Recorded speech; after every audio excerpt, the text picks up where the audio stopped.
internet. This is Barnacules and AuxxZillary reporting for duty. What up? Welcome to Tech Talk 2/7/2026. Best show on all of YouTube, undisputably. 100%. We took a vote. Yep, I think everything's working. Let me make sure that I get rid of the echo right off the cuff, because I think that there's an echo that comes if I don't. There's an echo. There's usually an echo. There might not be right now, but come on. I usually got to go into the control room and mute the tab. Let me see if I can do that. Mute tab. All right, say something. I'm gonna say something. Ah, shit. No, I can't hear you. Hold on. Unmute tab. Okay, I guess I can't mute the tab. Hey, can you guys in chat let me know if there's any echo? Is there? I don't think there is, but just be sure that there's no echo. That would be nice. Yeah. Okay, I got all my tabs open. I got all my thingamajiggers doing the thingamajigs. Are they? I've got my GPU getting absolutely just bent over and mangled right now, trying to find and delete corrupt media files using my GPU. Wait, what is hammering on my thing so bad here? Hold on. I'm looking at my task manager and my GPU is at 100% utilization, and the video decode is at 100%. What am I running that's using all that? Here, let me look through my command prompts here. I got like 100. Oh, that's why. Okay, I thought it finished already because I had an old window open from a previous instance I ran, but that that media corruption script I told you I vibe coded. Oh yeah. It uses my GPU, FFmpeg, ffprobe, and EXIF tool. Three different tools. And it basically goes through a directory full of media files, and it uses those tools to check and see if there's any corruption with the media files. And if there's any corruption, it logs it and removes it and puts it in the recycling bin. Nice. So it's good for like if you're downloading like a bunch of stuff and you have a bunch of corrupt files or like files that have corrupt headers and stuff like that, where you pick up a lot of crap. It helps you sift through that and like take that out there. But it uses the hell out of the GPU because it has 8 threads. Each one's opening up video files that are sometimes as much as a gigabyte, 1 to 4 gigabytes. And it's basically scanning through to make sure that there's no corruption in any of the frames, that you don't have a problem with the header not matching the actual length of the data in the file. It makes sure that there's no hidden data in the file. So like if somebody like tacked on data at the end of like an MPEG or something like that, it checks for that. It also checks to see if the file has any phone home stuff. Like there's a lot of video formats like M4V. I didn't know this till I started writing this script. I didn't know that the M4V format could like phone home. Part of the reason people use the M4V format is it's a container, like MKV is a container too. But this is a container that wraps around like an MPEG file. And then it also allows you to have like DRM and phone home logic, and you can have it like connect to a server every time that a media player tries to play the file. It'll basically execute internal code that'll phone home. It'd try to get a license, so that you can only play it for 24 hours if you rented a movie or something like that. A bunch of really old dead technology that not a lot of people use anymore, but it's capable. So what a lot of people will do is if you're downloading a video from the internet, is they'll put a thing in there to make it phone home and then log that you have that file and that you played that file. I mean, it's not really useful to them because like playing the file isn't like if it's copyrighted material, playing the file or possessing the file is a really, really hard thing to go after. Only distribution. But it's like you can't prove distribution just because you can prove somebody played a file on their computer. So It's not really useful data. So it makes me wonder. I'm just curious because like I'm blowing up the video decoder right now at 100% under Task Manager, and I don't see any jerkiness in OBS Studio. Everything looks really smooth. So that's kind of interesting. I would have figured that pounding on the GPU this hard with another program would have made OBS like start shitting the bed. Let me open up chat here and bust out. Hey, what's up, Michael Armedia? It's good to see you, man. Gamers Unite. We got Thiago in the house. Let's see here. Oh, wow.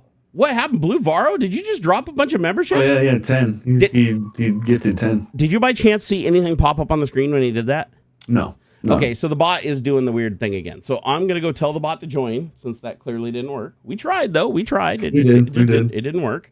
Because there's a weird thing going on with Stream Elements that we found out last week where when the bot left the channel and we told the bot to get out, then all the stuff worked. When we told the bot to come back, then it acted like the bot wasn't in here.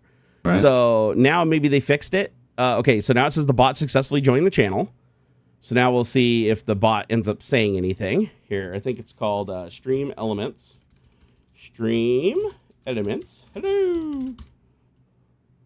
I'm going to see if it responds.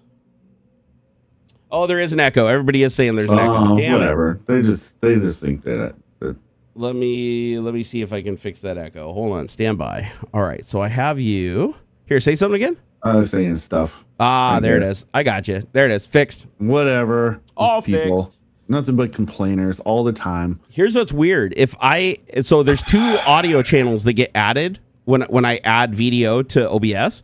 It's one from the web page that's like your own audio channel that video is sending, and then I have desktop audio, which is your sound mixed in with my system sound. So if they're both enabled, there's an echo. So somehow VDO adds a delay. Something VDO is doing, I don't know if it's like their filters and stuff that are on by default, but it adds just a tiny bit of delay that they don't line up perfectly. And that's why you're getting the echo. So I just went ahead and muted your primary audio feed, and now you're just coming in with desktop audio. It just means that the alerts have to be super loud. Like I can't separate out the alert volume from your volume, sadly. Old Broger, my man, thank you for the 20 DKKs. And just heads up, guys, if I look sickly, if I start acting sickly, I have had a rough ass week. So I've been laid up most of this last week. I've been dealing with a severe migraine. My butt can't make the decision of whether to diarrhea or to be constipated yet. Still trying to figure that one out. And I think I'm having an adverse reaction to the allopurinol that I used to take in combination with the metformin I'm taking for the diabetes. I'm just guessing because that's one of the things that recently changed, and then I felt like shit for many, many days. But I am actually feeling good. I am feeling a lot better today than I did yesterday. I only slept 2 hours, so I didn't sleep very long. But this last week, I figure I've been napping most of the time every day trying to recover, so I got plenty of sleep. Irene said Matt is her son, said Matt just 100% Lego Batman 3 on his Twitch stream. That's badass. Nice. You know what? I think I can say with confidence that I have never 100%ed any game in my life. I think that's I'm pretty sure that's a safe thing. Like not even Mario Brothers. I don't even think I've 100%. Well, because the 100%, that means you have to get every coin and every hidden passage on every level for Mario. And I never did that. Sure. Yeah. Sure. So I guess I can't say 100%. I've beaten GTA 5 a dozen times with all the different characters, but I've never done every single quest. Yeah. Like I haven't done every single mission in the game and campaign. Yeah, I don't think I've 100%ed a game. Yeah. So how do you know if you 100% a game or not? Does it just straight up tell you these days? Usually, yeah. So you get like an award, like if you're on Xbox Live, it gives you an award, or if you're on Steam, it gives you an award. Oh, okay. Some games will actually have a percentage at the end. You know, like it'll show you how many. Whether you finished all the quests, got all the collectibles, that kind of stuff. Okay. I wonder if anybody's... Do you think anybody's 100%ed Cyberpunk? I don't know, because you definitely couldn't do that in a one playthrough, and I don't think they do a new game plus. Dude, they might do a new game plus. It seems like the most endless game ever. I've been playing it, I played it like probably 43 hours in like a month when I first started playing it. Like when I sat down and finally they fixed enough of the bugs that I was ready to play through. And I still get in there and my mission list is like still 50% more missions I haven't done yet. And I haven't even collected all the missions. I haven't even visited all the areas yet. I still play the game and I'll be driving along somewhere and it'll say, oh, you discovered a new area. And I'm like, what the shit? Like, seriously? I still haven't even seen the whole map in this game. That's how big it is. By the way, if you guys haven't played Cyberpunk 2077 because you kind of got burned on it early because of all the bugs and everything when it shipped too early, they redeemed themselves 100%. A long time ago. 100%. I hated the game when it first came out. I had nothing but fucking problems with it. When it first came out, I played it on PC. It hated my PC. It crashed all the time. Everybody was like T-posing and teleporting. It was laggy as shit. The driving mechanics were garbage. It was the worst fucking game ever. Like I hated it. Dude, I'm not even joking. I fucking hated it. Like I wanted to throw my controller because I could not play this game for 15 minutes without something going on. Yeah, it was terrible. It was absolutely terrible. Everything that the media wrote about, I hit. Like it was like 100%. I know I've said this before. I had a few graphic glitches where you said you floated right through, right? Trees, like there were like a few things were like popping in. Something that was obviously very far away was like the Z distance was wrong, right? So like some tree that was like 3 miles away was like in front of buildings that were obviously closer. Driving, that wasn't necessarily a bug. Like they had a weird thing where like I don't know, like it felt like the cars pivoted at the center of the car instead of like steering from the wheels or whatever. It was a really strange feeling. And then I had like one or two quests where I didn't hit like the trigger or whatever, but I just save, reload, and everything was fine. I had like no problems. And I ran that on an old like 1080 Ti or something. Like I had old.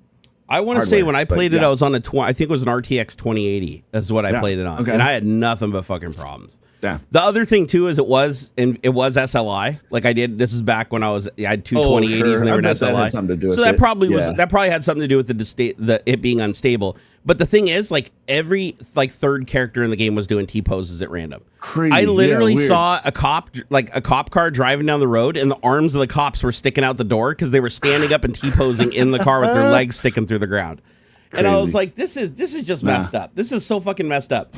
And it just takes you out of the game. For me, it took me out of the game. Like I like to feel like I'm getting sucked into the story, and the cutscenes were all fucked up where you'd like start talking to somebody and the camera would point in a completely different direction than where it's supposed to be pointing, so you just hear people talking. Yeah. So anyways, it was a nightmare. But here's the thing, they redeemed themselves so much because and the loading thing was a problem too. Like I'd be driving along and it would just like start hitching and lagging super, super bad because it tried to load the whole world into the graphics card. But then they fixed that later on with a bug. They did the progressive loading, and now that works flawlessly. But once they got everything fixed, I finally came back, 2 years later, and decided to give it another shake. And I played in 40 hours. It was 43 hours in a month that I played. I only experienced 2 crashes and the entire 43 hours of gameplay. And I only saw 1 T-pose. Like only 1 T-pose in the entire thing. And I was actually shocked when I saw it because it was like so perfect and everything was great. And then just this rando walking on the sidewalk T-posed on me.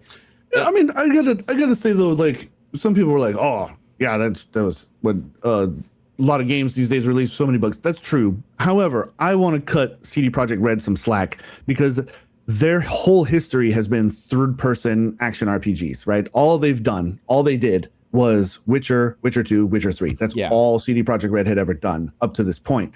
And to do a game that you had never done before, a first-person shooter RPG with like some really incredible emergent gameplay type stuff, systems and things.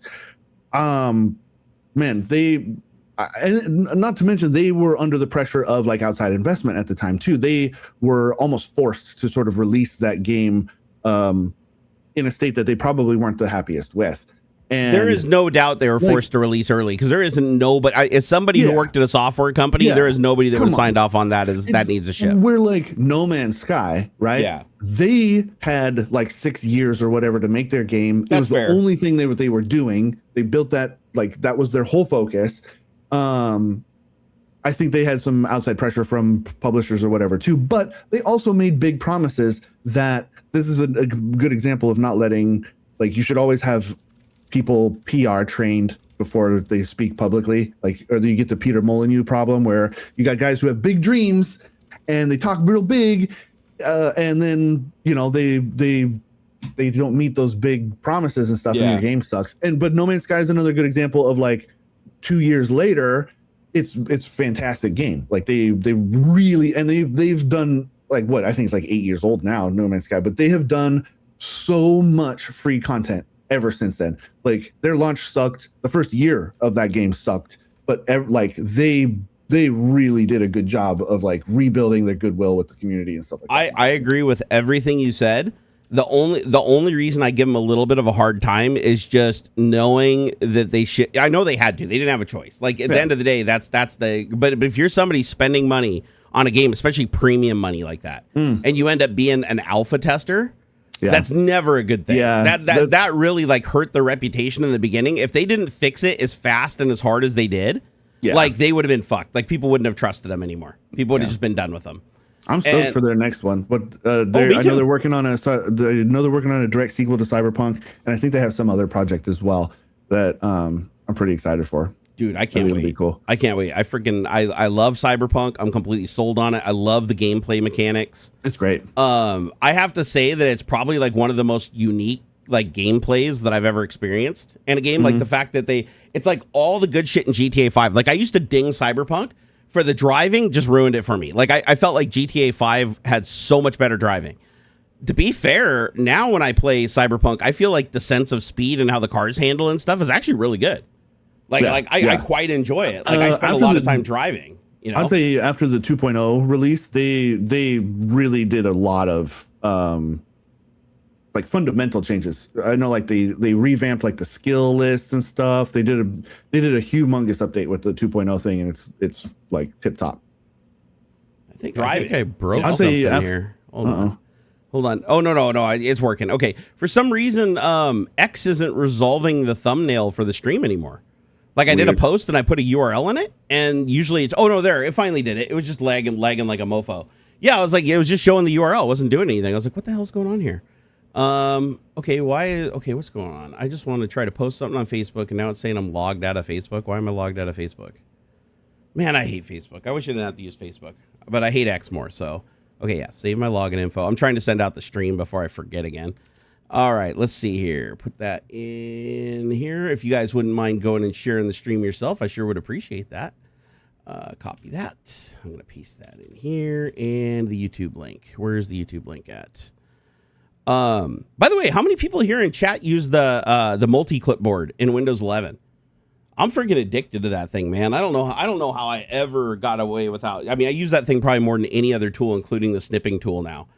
I think you have to enable it. It's not on by default in Windows 11, but it basically creates a clipboard where everything that you copy gets like put in a stacked list, and basically use Windows V instead of Control V to paste. You use Windows key V, and it'll pop up a little clipboard, and you can see all the past things that you've copied into the clipboard, including images.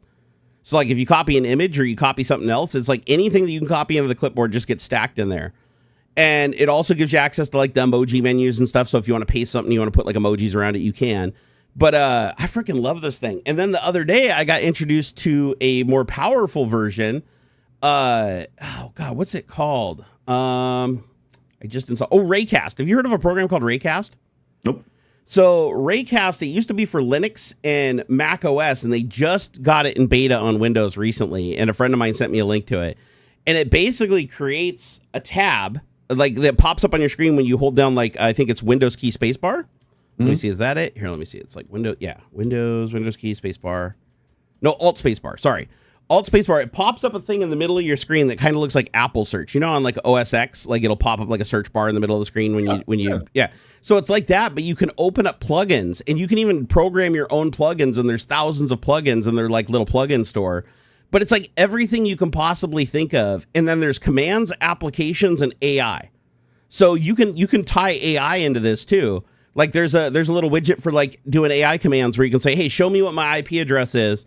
And you select the command line AI widget, and it'll actually ask AI to create the commands, copy the commands into your command window, run them, and then screen scrape the text output and then give you back the output that you asked for. So it basically makes command and PowerShell and all those things just native. Like you just speak English to your computer. You don't need to remember traceroute. You don't need to remember ping. You don't got to remember copy or xcopy or move or any of that crap. You just basically straight up ask for whatever you want it to do, and it just does it. And it's pretty damn sweet. Like I mean, the number of plugins is absolutely ridiculous. And when you type, it shows you the plugins. Or if you want to just do AI, let's say you just want to ask AI a question right now while it's in beta, they give you unlimited access to their AI backend, their cloud AI. I don't know which AI they're using. I think it's like ChatGPT or something like that. But if you just hit tab, it switches over to an Ask Me Anything Raycast AI. Oh yeah, it uses OpenAI GPT-5 Mini. But it's unlimited access, and you basically can just ask it anything in this window. It'll print it out down below, and if there's any commands or anything like that, they're hot clickable, so you can like open up the command window or run it on your computer and do whatever you want. So yeah, it's called Raycast. If you guys haven't heard of it, go give it a try. Let me finish pasting out. Yeah, I was sending out the link and I got sidetracked. Sorry, my bad. Okay, so come join us on live stream. Sorry, my brain is still toast from this last week, dude. Although I have to say, I do still have good blood sugar numbers though, so that's been great.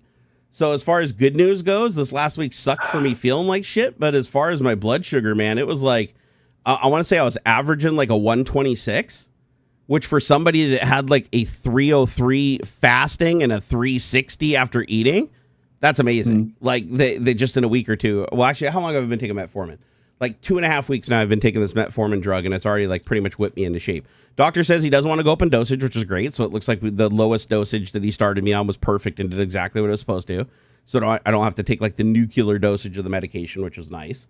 But yeah, I mean, it turns out it's sad, but more and more people have diabetes. You know, it's not even considered, an uncommon thing anymore. Like, what is it? Like 1 in 3 adults or something like that have diabetes, like some form of diabetes. I don't think it's like full blown, but or was it? Is it 1 out of 3? I got to go find out. Actually, this is a good question for here. I'm gonna do Alt Space, hit my little tab open, and be like, Hal, what percentage of American adults have some form of diabetes, either pre-diabetic, type 2, or type 1? All right, let's see what we get back here. It's thinking using the OpenAI GPT-5 mini model. Okay, so as of the most recent estimates, last checked in 2024, about 38% of U.S. adults have some form of diabetes or pre-diabetes. So it looks like 11 to 12% have type 1 or type 2. 1 to 2% of adults have undiagnosed diabetes, and 25 to 26 adults have pre-diabetes, which means you're outside of the normal range of blood glucose. So if you're left untreated, it'll become diabetes. That's pretty crazy, dude. 38%. Jesus. I mean, that is roughly 1 out of 3, right? So I think I was pretty close on that estimate. And a lot of that is linked to obesity too, because like a lot of people that get diabetes, don't get me wrong, you can be a type 1 diabetic and look like you're an Olympic swimmer. Like type 1 diabetics, just your pancreas doesn't work, right? Type 2 diabetes, there's a bunch of different kinds. Like people sometimes call them like 0.5 and like the middle one, because you can have type 2 diabetes because you're insulin resistant. You can have type 2 diabetes because your pancreas creates insulin but just not enough. You can have type 2 diabetes because your liver's just pumping glucose into your blood like faster and your insulin can respond to it. There's all kinds of ways that you can become diabetic. The one I have, I think, is insulin resistance. I think is what they said, because and that's what the metformin does. The metformin breaks down that resistance so that I can basically like create enough insulin to control things. So can somebody tell me, like, what does that mean when you're like insulin resistant? Does that mean that your body's creating enough insulin but it just doesn't work? Like the insulin's not doing what it's supposed to do? Like your cells are like give the big middle finger to it? I honestly don't know. Like I haven't made it that far figuring out exactly what's going on with me, other than I had a really big number and felt like shit, and then I got a really low number and all of a sudden my brain started working again. I'd like to actually, I'll ask you live right on here. Over the last, let's say 3 weeks, over the last 3 weeks, have you noticed a substantial change in my level of alertness or how clearly I speak? Oh, for sure. Really? Yeah, okay. Anybody definitely. In chat? Have you noticed that? Because I want to make sure it's definitely higher energy. Yeah, I want to make sure it's not placebo. But to me, it definitely feels like I have way more energy. Things pop into my head. I'm not constantly going, unless I'm really, really tired, right? But I'm not super tired all the time. Like I slept less than 2 hours last night. I went to bed. I think it was 8:30 a.m. when I finally turned the TV off. And I blinked and the alarm went off and I was up. And so I did not sleep very long at all, right? Yeah. And I feel pretty damn alert considering that I haven't slept, right? And I usually, even if I slept 10 hours or 12 hours, which is what I was sleeping back when I had the high glucose levels, I would wake up after enormous amounts of sleep and I'd feel like I didn't even go to sleep. I'd be yawning the whole day. I'd be passing out and nodding off. I couldn't even make it through a 30-minute TV show without falling asleep and having my wife have to nudge me to wake me up. She'd just look over and I'd just be slumped over like this everywhere. I'd catch myself upstairs here on the computer and I'd be in the middle of doing something and I'd jerk. I'd go, and I'd be like, oh shit, I've been out for 5 minutes. Like without even knowing. I'm like in the middle of doing something, blackout, 5 minutes disappeared. And I'm like, what in the hell just happened? So I feel like the chronic fatigue diagnosis that I was given, which was basically the lazy diagnosis that they give to anybody when they can't figure out what's wrong with them. I think it was all linked to diabetes this whole time. I really do. I think I've been diabetic for the better part of a year and a half. They didn't catch it on my last physical because they only did a fasting blood draw. And I fasted like extra long too. Like I usually fast way longer than I should because I'm trying to like get the best numbers I can whenever I do a physical. And so I went in and I beat the test and my numbers were right where they were supposed to be. Then I went on this stupid drug called Ribelsis. That's one of those GLP-1 drugs that's based on semaglutide. And I lost some weight, but then I had a really bad allergic reaction to the drug that forced me to have to stop taking it after about 3 weeks. And ever since I stopped taking it, I felt like I was a zombie from that point on. And so I talked to my doctor, and he can't officially comment on it for, because of his career and all that shit. But I asked him if it is possible that drug made me insulin resistant, like even in that short period of time. And he's like, it absolutely is possible, because there's other people that have reported the exact same thing, where they took the drug, they came off of it for whatever reason, couldn't afford it, had a reaction to it or whatever, and then they felt like a zombie. They felt super, super tired, and then their blood test showed that they were diabetic where they weren't diabetic before. Damn. So, and mine went up like a rocket ship. Like, I was perfect, and then 14 months later, I was like 360. 303 and 360 were the two first blood draws I did. And that's insane. That's like that. Like, you should feel like you're gonna throw up, and like you can't hardly stay awake, and you're pissing every 15 minutes if you have that much blood sugar. And so as soon as we got the blood sugar in check, it was like night and day difference, dude. Seriously, within like not even 3 days of me taking the metformin, changing my diet, I instantly felt better. I didn't feel like I had to piss every 15 minutes. I was sleeping better. I felt way more alert and awake. It was like it was an awakening. Like, literally. Nice. Not to be ironic. It was a complete and total awakening, because I was like, my gosh, this whole time they're like, well, we don't know what's wrong with you. We tried everything. We're just going to lump you into chronic fatigue and try to manage your symptoms. But nothing worked. Stimulants didn't work. They tried upping my stimulants. That did nothing. They tried lowering my dosage on other drugs that cause exhaustion and fatigue, which some of the drugs I take do have drowsiness effects. But here's the thing. Any drug you take that makes you drowsy, if you take it continuously every day, you eventually aren't drowsy anymore. Problem is, I'm always drowsy. It's like I could take it for years, and I still felt drowsy, even though I was taking the drug for like 10 years or 16 years before that, and it never made me tired before. So just a lot of shit wasn't adding up. So this diagnosis was like the best thing that ever happened to me. A lot of people would be really upset, and to be fair, when I found out, like, originally, I gasped a little. I was like, oh shit, because I thought I dodged that bullet. But when I found out that I was diabetic, it's like I just thought about it for a second, and I was like, wait a second, this is actually a good thing, because this explains all my symptoms. Now we know that most of those symptoms did go away, like that I've been having for the last year and a half, these like debilitating symptoms, not being able to sleep through the night because I gotta wake up and piss literally every 15 minutes. Like it made it to where I couldn't drive anywhere. I couldn't go anywhere. I'd get in my car, drive and not even make it out of town, and I already feel like I gotta pull over and take a piss. So that's gone now. Now I can go, 3-4 hours even while I'm drinking water and hold it. Nice. And I don't feel that urge like I have to go constantly. Getting my mental acuity back and being able to remember things quickly and being sharp. That's something that I haven't experienced in so long. That was probably the biggest thing I noticed immediately. Is when I started taking my blood sugar, and I noticed it was like 300s. Now we're down in the 200s. Now we're down in the hundreds. And when I got in the hundreds, I was like, wow. But here's the other thing. You guys probably remember me always talking about being nauseous. Do you remember that? Mm-hmm. Like, I was always nauseous, dude. Like, it almost felt like it was becoming a daily thing, where it's like I always felt nausea. I always felt like this weird sense of vertigo. It would come and go. I'd get this double vision that would make it I always thought it was because I was tired, because I was always really, really tired. I was like, oh, maybe my eyes are getting lazy, and that's why I have this double vision. No, it was all diabetes. 100% freaking diabetes. You solved the blood sugar problem. All those symptoms have gone away and haven't come back at all. So I want to make this a little PSA for everybody today that's in chat, even though this is supposed to be a technology stream. But you guys know how we roll. we get you in here with that lie and then talk about whatever the hell we want to. Aha, got you. Lols. But I want to tell everybody in here right now, if you think you have any of these symptoms, double vision, nausea, exhaustion, frequent urination, please go test your blood. If you don't want to go to the doctor, go buy a kit. Poke your finger. It's like you can get it right over the counter anywhere. It's like you buy it on Amazon. And the lances are super cheap. The strips are a little expensive. Expensive if you do it 5 times a day every day, because I want to say it's 25 cents a strip. Wow. So that does actually become a little bit of a cost over time. But go test your blood, and what you want to do is you want to test your blood right when you wake up in the morning, and the number should be between 80 and 120. You want it somewhere right in there, right? Honestly, 85, 90, good place to be. Anything over 120, you're pre-diabetic. If you eat a meal, wait 2 hours after you eat the meal and take your blood sugar, and then wait another 2 hours and take it again.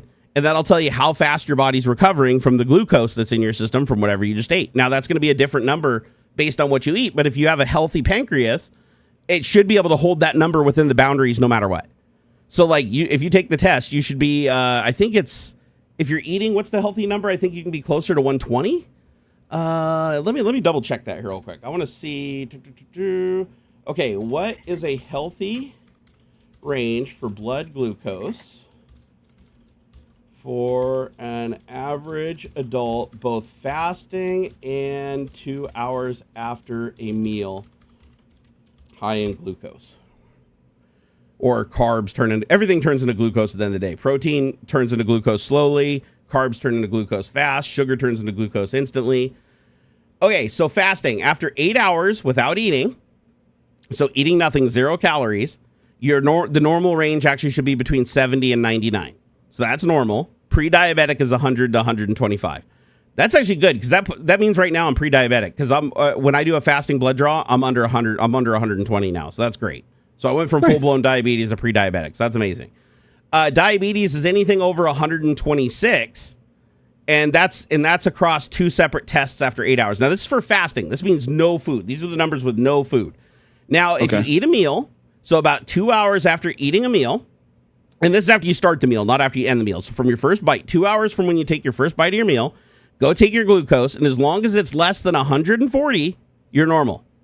If it's between 140 and 199, you're pre-diabetic, and diabetes is over 200. Damn. So that's great because that means right now, like when I eat and after 2 hours take my blood test, I'm usually around 140 to 150. So I'm just barely in the pre-diabetic zone. That's amazing. I mean, I was 300 before, dude. I was another 50% over full-blown diabetes. So yeah. So just you can check these numbers yourself. You just prick your finger. It doesn't hurt. They even give you a little lancing tool that's really cool that it like shoots a little barb into your finger and backs it out really quickly. So you don't have to feel any pain. It's actually, once you do it a couple of times, you don't even feel it anymore. Honestly, I don't know if it's because it numbed the nerves on my finger, but I used to alternate fingers. Now I don't. I just pick on this finger because this finger, for some reason, the nerves or something are dead, and I don't even feel it anymore. I just feel a little pressure, and that's it. And then you just squeeze the blood out, and you put it on the little pipette. It sucks it up, and it tells you what your number is within about 10 seconds. It's really cool. Like, this technology has come a long ways. But I'm telling you right now, I have never noticed a bigger difference in like if you're A/B testing how you feel one day versus the next day, than when I got my blood sugar in check. I genuinely mean that. So I hope that somebody else heeds my warning and if you have any of these symptoms, you go test this, because here's the problem: the doctors will only do this blood unless you bring all these symptoms up to them and they suspect that you might have diabetes. They might do a fasting blood draw, but the problem is you can pass a fasting blood draw and still be diabetic. Like if you eat and your blood sugar's through the fucking moon, like I was, if you wait 14 or 18 hours before you take a test, your sugar will eventually come down to a level, as long as your liver's not pumping out a bunch of shit. Because your liver can also, this shocked me. I went to bed one night with a 108 and woke up with a 138, and I was like, what did I do? Did I sleepwalk and eat? Like where did this extra sugar come from? It turns out your liver can store and release glucose. Breaking it down, yeah. So while you're sleeping, even though you're not eating anything, even though you're fasting and you take the test 12, 15 hours later, your body will hit a point where your liver will just start releasing glucose into your blood. And so I was shocked by that. I was like, wow, how did I get a higher number 15 hours without eating than I did 2 hours after I just ate a meal the previous night? That doesn't make any sense to me. But then I started doing a little research, and yeah, it's because your liver can release glucose, and sometimes it can be a pretty decent amount too. It's actually pretty impressive. Let me see. Do you guys remember if I posted on Blue Sky or not? I think I might have. No, I think I skipped Blue Sky. I'm bad like that. Let me put it on there. So funny. I just told everybody that I didn't have to piss. Now I feel like I have to piss, but I just realized I've been drinking coffee, and I drank in a huge canister of water before I started the stream. Do it. Let's see here. I want to pin the new thing. Where is it? Nope. Where the hell is it?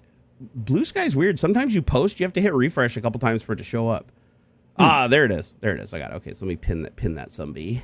Pin to the profile. Okay, so I think I did Facebook. I think I did. Did I do Discord? I did not do Discord, did I? Man, dropping the ball. All right, here we go. And then OpenClaw. We're going to talk about that. By the way, OpenClaw is badass. We're going to talk about it here in a little while once everybody's in here and we're settled. But if you are into AI shenanigans, you're going to want to stick around for that one because OpenClaw is a pretty damn cool agentic AI tool that you can run yourself. You can run it under WSL2 under Windows. You can run it under Linux. It's pretty badass. And it allows you to use local AIs that you can load onto your GPU, like these smaller, more refined AIs that you can get off of like Hugging Face, and you can actually get them to do really complicated things that they normally can't do in just a regular chat context. Because agents, so agentic AI is basically AI that uses agents. What is an agent? It's just a separate conversation. It's another context. So think of an agent is a tab that you open up on ChatGPT, right? So you open a tab, you got a conversation, it remembers everything that you talk about in that conversation. So if I wanted to make a project using agents, I could open up 5 tabs and I could have a different conversation in each tab. And some of those tabs could even use a different AI. I don't have to use the same AI for each one. You're the front end dev. You're the back end dev. You're the fucking whatever project manager. Mm-hmm. Oh yeah, you can even have a coordinator. You can assign one as the coordinator that doles out the work to the other ones and tells them what to do with it. Mm-hmm. So you basically create, an analog for a human like development team if you're doing software development, for instance. And then you give it a task, and then what the agents do is they just talk to each other. And these agents can be hooked up to things like MCP and REST API and all kinds of stuff to talk to external tools and talk to external things and use command prompts and use VMs to run stuff and test stuff. Basically, you give it access to all this infrastructure, and all of these agents can go out and research stuff on the web, manifest, manifest an answer to the questions that one AI gives to the other AI. And then they can all pool their stuff together and give each other their context and even vote on it and say, like, who thinks this is the best idea out of the 5 ideas that everybody came up with, which one's the best, or which 3 should we put together because those 3 together would be the best. Like, pick and choose the best parts of everything. And then at the end, all of that comes together into one final response, which is your piece of code, for instance, that's finished at the end. But these things might have to talk for a good long time back and forth. I mean, some of these conversations can literally go on for hours, days, even weeks if you wanted to. Mm-hmm. And what's neat is you can just walk away from it. Instead of like, a lot of people just think LLMs are like you open up a chat and you talk to it like a chatbot, right? That's the most common way people use a large language model AI. But the truth is that's just a chatbot interface stuck on top of the API. The API is much more capable. And so most of these AIs, like the one that I use for coding specifically is one called Claude. And CLAUDE. Claude is badass for software development. There's one called Claude Opus 4.6. It's by far the best coding agentic AI I've used to date. But it has a really cool coding environment that's all text-based and runs on a prompt, so you can run it over a shell, over like a Telnet or RLogon or SSH or whatever. You run this text interface, and it's called Claude Code. And Claude Code is like this coding environment where you just basically talk to it like a human. You're like, I would like you to write a program that does this, this, and this, and automates this web page or automates this program, or I want to create a program that, creates these files or takes all my videos and creates these mashup videos. You just tell it what you want. You just tell it whatever you want. It's pie in the sky. Just dream. If you want an operating system, tell it to write you an operating system. So you give it the details that you want, and then you just hit enter. And when you hit enter, what it does is it spawns a bunch of agents. It'll even pick the AI. It'll use the AI itself to determine which AIs are best suited for each agent. So it'll fire up Claude Haiku, Claude Opus, which is the big model. It'll fire up one that has 1 million context, one that has a smaller context that uses less memory, and it basically optimizes your little dev team, and then it just hits it. And what it'll do is in planning mode, it basically goes through and figures out the best way to attack this, what language to use, how it's going to approach each thing, what methods it's going to use to accomplish the goal, and it figures it out. Now, what it'll do is as it's running, after like 5 or 6 minutes, 10 minutes or whatever, it might come back and stop and say, hey, I got a question for you. And only one of the agents will stop to ask you that question. If the other agents still have work and can continue on without it, they continue. They keep working. So then you just answer its question. It'll go, oh, well, we came to an impasse. You said that you wanted a program that does this, but there's 3 different things that could mean. Which one of these 3 things do you want, or do you want all 3 of them? And you literally just up arrow, down arrow, and answer the questions, or you can even just type in a text response. Once you answer its questions and it's ready to go, at the very end, it'll go, okay, here's the plan. Here's how we're going to do it, how we're going to build it. Here's the test plan, how we're going to test it, how we're going to make sure it does what it's supposed to. It'll create all the documentation and everything, and then you can look over it really quick and scan it and see if it's what you want. And then if it's what you want, you just hit tab, you kick it into build mode, and then all the agents then flip over and start coding the thing. And they will actually code it to match exactly what the plan is that you approved. And then it'll test it. It'll literally run it on your computer, create unit tests, and figure out if the code compiles. If it compiles, does the thing it's supposed to do. It'll create test scenarios so that it can see if the responses, the good responses are good and the bad responses are good. It'll figure all that out for you. And then at the very end, once it's all done, it'll give you like a nice summary. And it's like, here's all the features I implemented. Here's all the bugs we encountered during the development cycle. Here's how many iterations it took to fix all this stuff. Here's iteration version 1.7.3. It's been working for 2 weeks. This final version does everything, runs everything, and works perfectly and handles every edge case. And we tested everything. Have a nice day. And there you go. You go look in your folder and you got a project that has all the files, all the dependencies. If it's a graphical user interface, it'll go find the images on the internet and download them if you want and stick them into things. It's badass. It literally is like magic. But the neat thing about agentic AI is where normally when you're playing with a cloud AI, you need a really powerful AI to do the coding, like a really big high context model that's in the cloud that you'd never be able to host on your own GPU. That's what you're going to want to do if you're in a chat window and you're like, write me some code and you just want to copy and paste it and have it work, right? Yeah. You don't need that with agentic AI. You can have a much simpler model that is prone to making tons and tons of mistakes and errors and even has some hallucination. And it doesn't really matter because what the agents will do is they'll overrule each other and rule things out and keep rewriting and trying different techniques until it gets it right.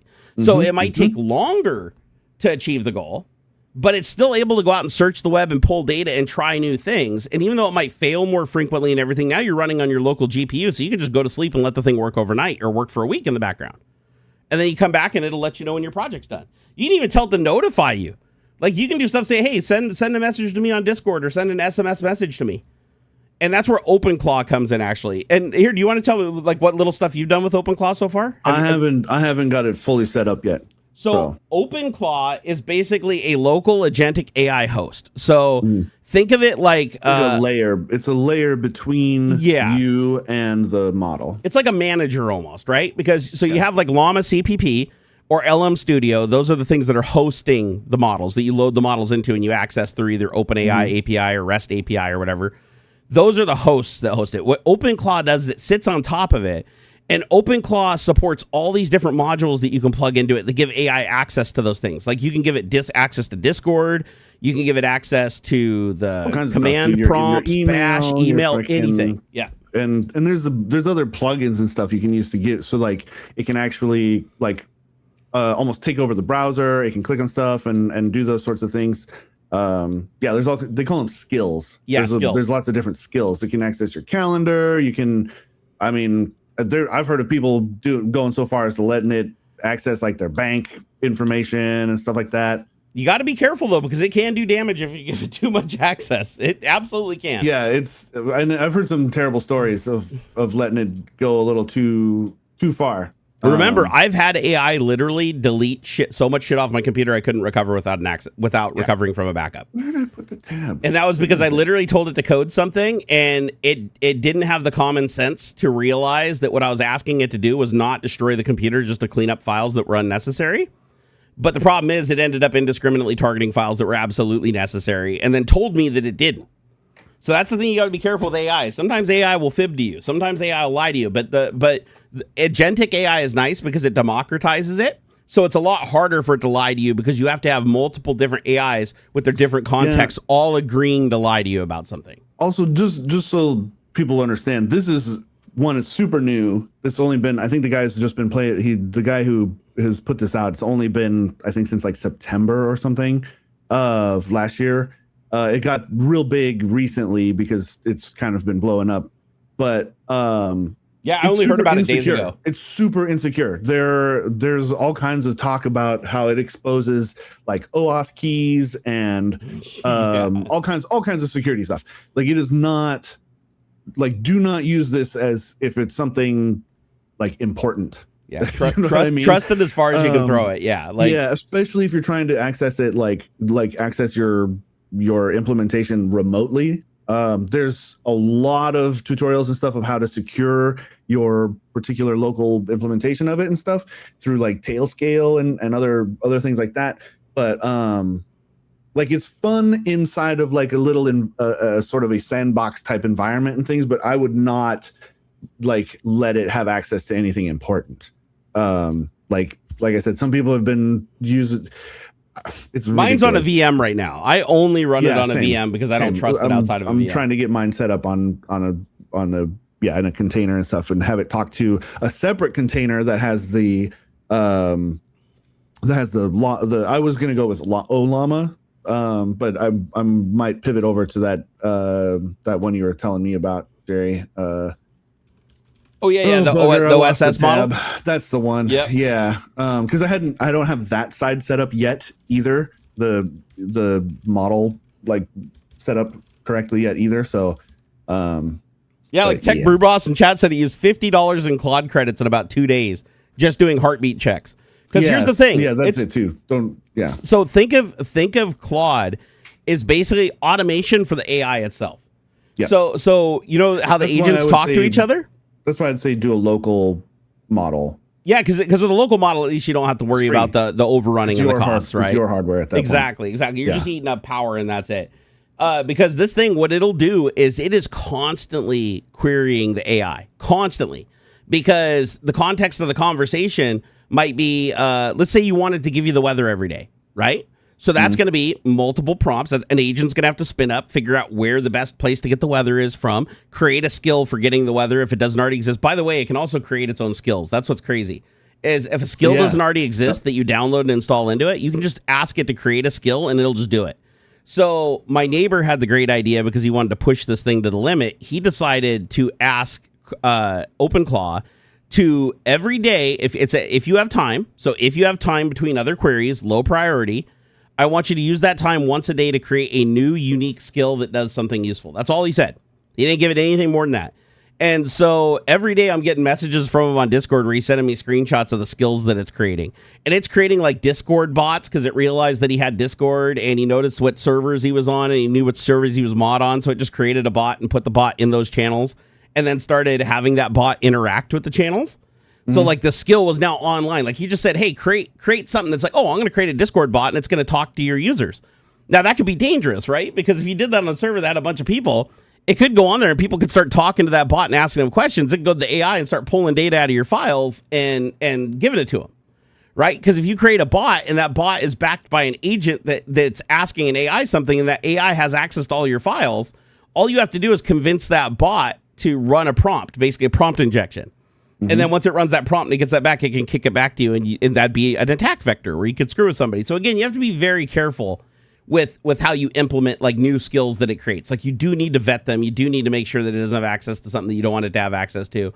But the cool thing about it is it's starting to demonstrate just how powerful local AIs can be.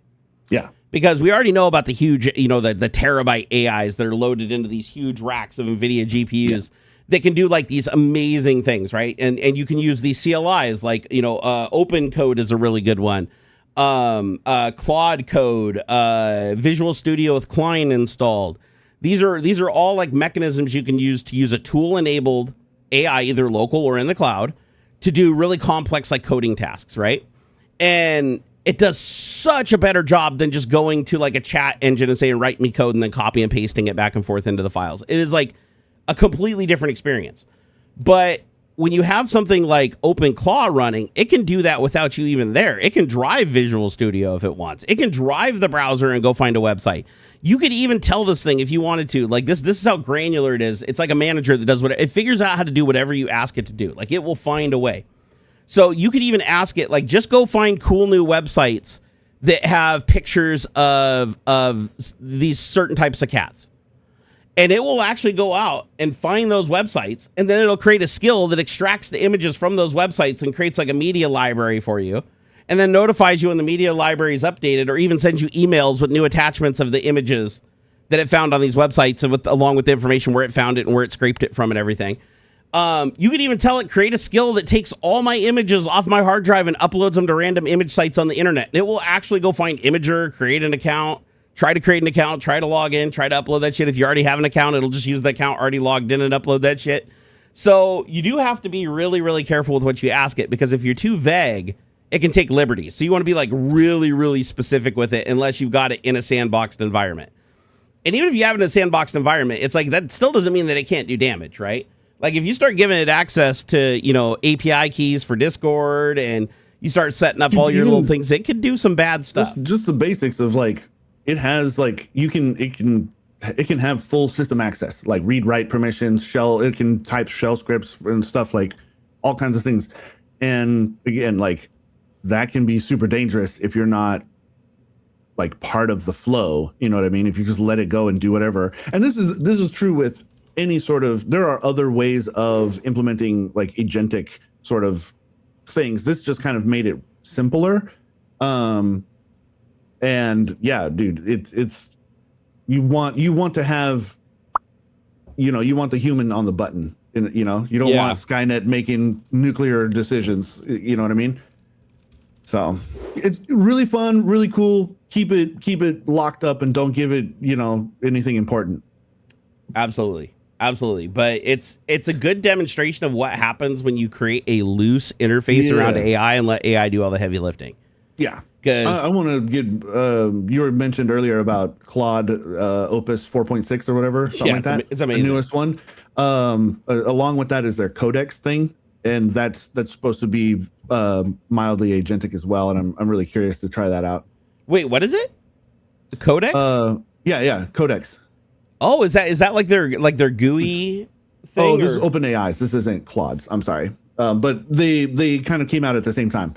They're Anthropic and OpenAI are kind of fighting over who has the better coding AI, and Codex through ChatGPT. Codex is their coding agent, and you can, So all these AIs have their own CLIs, like from the command line, and then a couple of them have plugins for Visual Studio. Like, for instance, Klein is a really good one. Like, actually, I shouldn't say really good. VS Code, right? That's like the browser-based one or whatever. Yep. So I use Visual Studio Community Edition, right? So let's see, Visual Studio Code, but it also works in regular Visual Studio too. You don't have to use Visual Studio Code, but Visual Studio Code, you can load a plugin called Klein, CLINE.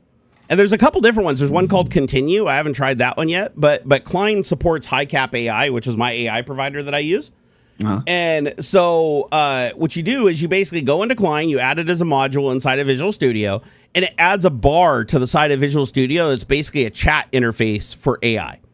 But it can create agents. You can tell it to use two different models, one for actually doing the coding and one for doing the planning. Because some models are better at like planning and other models are better at like writing the code. So you can select that, and then all you do is you can put it into planning mode or you can put it into action mode. And you basically, planning mode is where it doesn't actually write any code. It just tells you like what its plan is to do something. And then when you agree on the plan, then all you do is switch it over to act mode and it starts writing the code.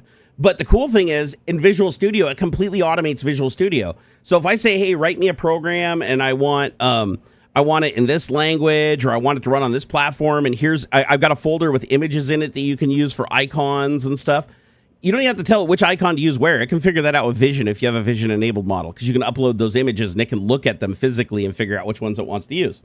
So you go and you say, hey, write me some code. Like right now, you can't see my screen, sadly, right now, but I'm like in Visual Studio. I've got Klein open. I can just simply put it into action mode and say, hey, write me a PowerShell script that shows me a full weather report for Seattle, Washington, with as much information, graphics, etc., as humanly possible.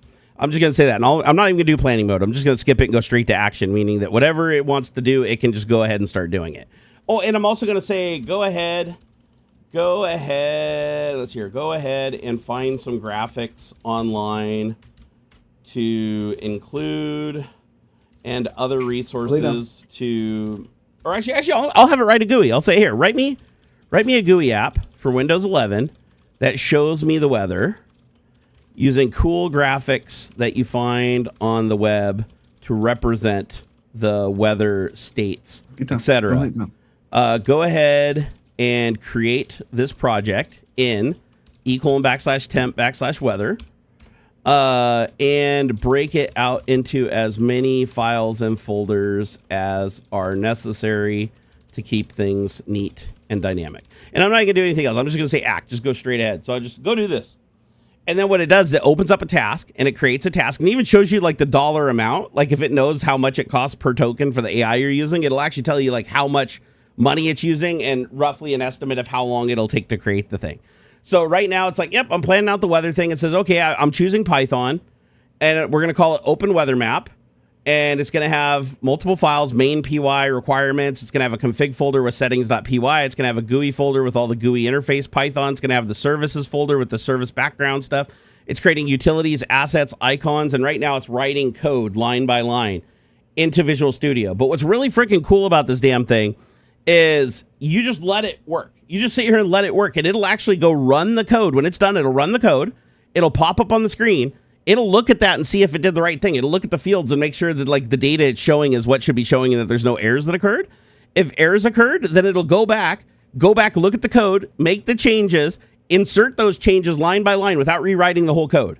Again, this isn't like coding with a chat interface where you're just copy and pasting the whole block of code every time. This is like it only inserts the code that's changed, so it's very efficient in that way.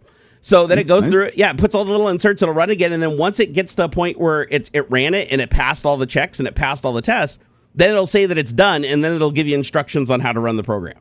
It'll say, oh, this is a Python script. Here's what you do to run it, and blah, blah, blah. But it does everything. You can even tell it, like I had a problem where where I had to write a program the other day and it needed a bunch of dependencies like that I didn't have on my computer. And it was FF Probe. I didn't have FF Probe or EXIF tool. So I was like, I just asked it. I was like, why can you just download these? Like if they're not on the computer, can you just download them and install them for the user so that the user doesn't have to like satisfy a bunch of dependencies before running the script? And it's like, sure, I can do that. So then it went in and added code that literally searches the system looking for the dependencies. First it checks the path, then it looks in common folders it'd be installed in, and then as a last Hail Mary, it goes through every file on the computer looking for it, right? Then if it doesn't find it, then it installs it using something like, in this case, it used WinGet to install it because apparently they were all in the Microsoft store. But if it doesn't use WinGet, it'll run a curl script to install it. But it'll figure out how to install it. So, and then you run the program and it's like, oh, you don't have FF Probe. You found FFmpeg, but you don't have FF Probe. Okay, installing FF Probe. Oh, you don't have EXIF tool. Installing EXIF tool. And it just did it automatically. And then next time I run the script, it finds them immediately and it doesn't need to download them again. But I thought it was cool that it could do that, right? It's like, I don't want to have to go download these things, or if I distribute this to somebody else, I don't want them to have to go download a bunch of shit and install it, right? Just make it do it. And I had the same problem when I was trying to automate a web page. I was writing automation for X, and because X API is like ridiculously expensive, right? So I'm writing automation for X, and one of the things it needs is something called undetectable Chrome driver, because the standard Chrome driver is detectable, and so X detects it and doesn't let you use it. Undetectable Chrome driver simulates a real Chrome interface with a full GUI, rendering, JavaScript, everything, but it's just in the background. And so I didn't have this thing. I didn't have this undetectable Chrome driver. So again, I asked the script, I said, just make sure you install all the dependencies that are needed to run this thing. So it actually went and figured out what version of Chrome I had. And then it went out and found the right version of the program on GitHub. Literally went out and found it down as a part of running the script. It wrote the code that did all this to go download it and install the proper version. So if I don't have like the latest version of Chrome, which I didn't, it goes and finds the Chrome driver for the old version, downloads it, makes sure that they match, and then it runs and everything works. I was like, dude, this is badass. This is absolutely badass. By the way, it's still writing the weather app because it's written it 3 times now and it's had errors. So now I'm looking through and it's like, oh, it tried to do a write to the file. It failed. Now it's retrying. There we go. Okay, it's successfully created the new file. Client wants to create another okay, now it's executing this command. Right now it's running pip to install the requirements. Okay, I just realized that the requirements text file doesn't exist, so now it's creating a requirements.txt file. So right now, while we've been talking, it's written a requirements text, a settings PY, helpers PY, styles PY, widget PY, app PY, main PY, weather API PY, and a readme.md if I want to publish it to GitHub.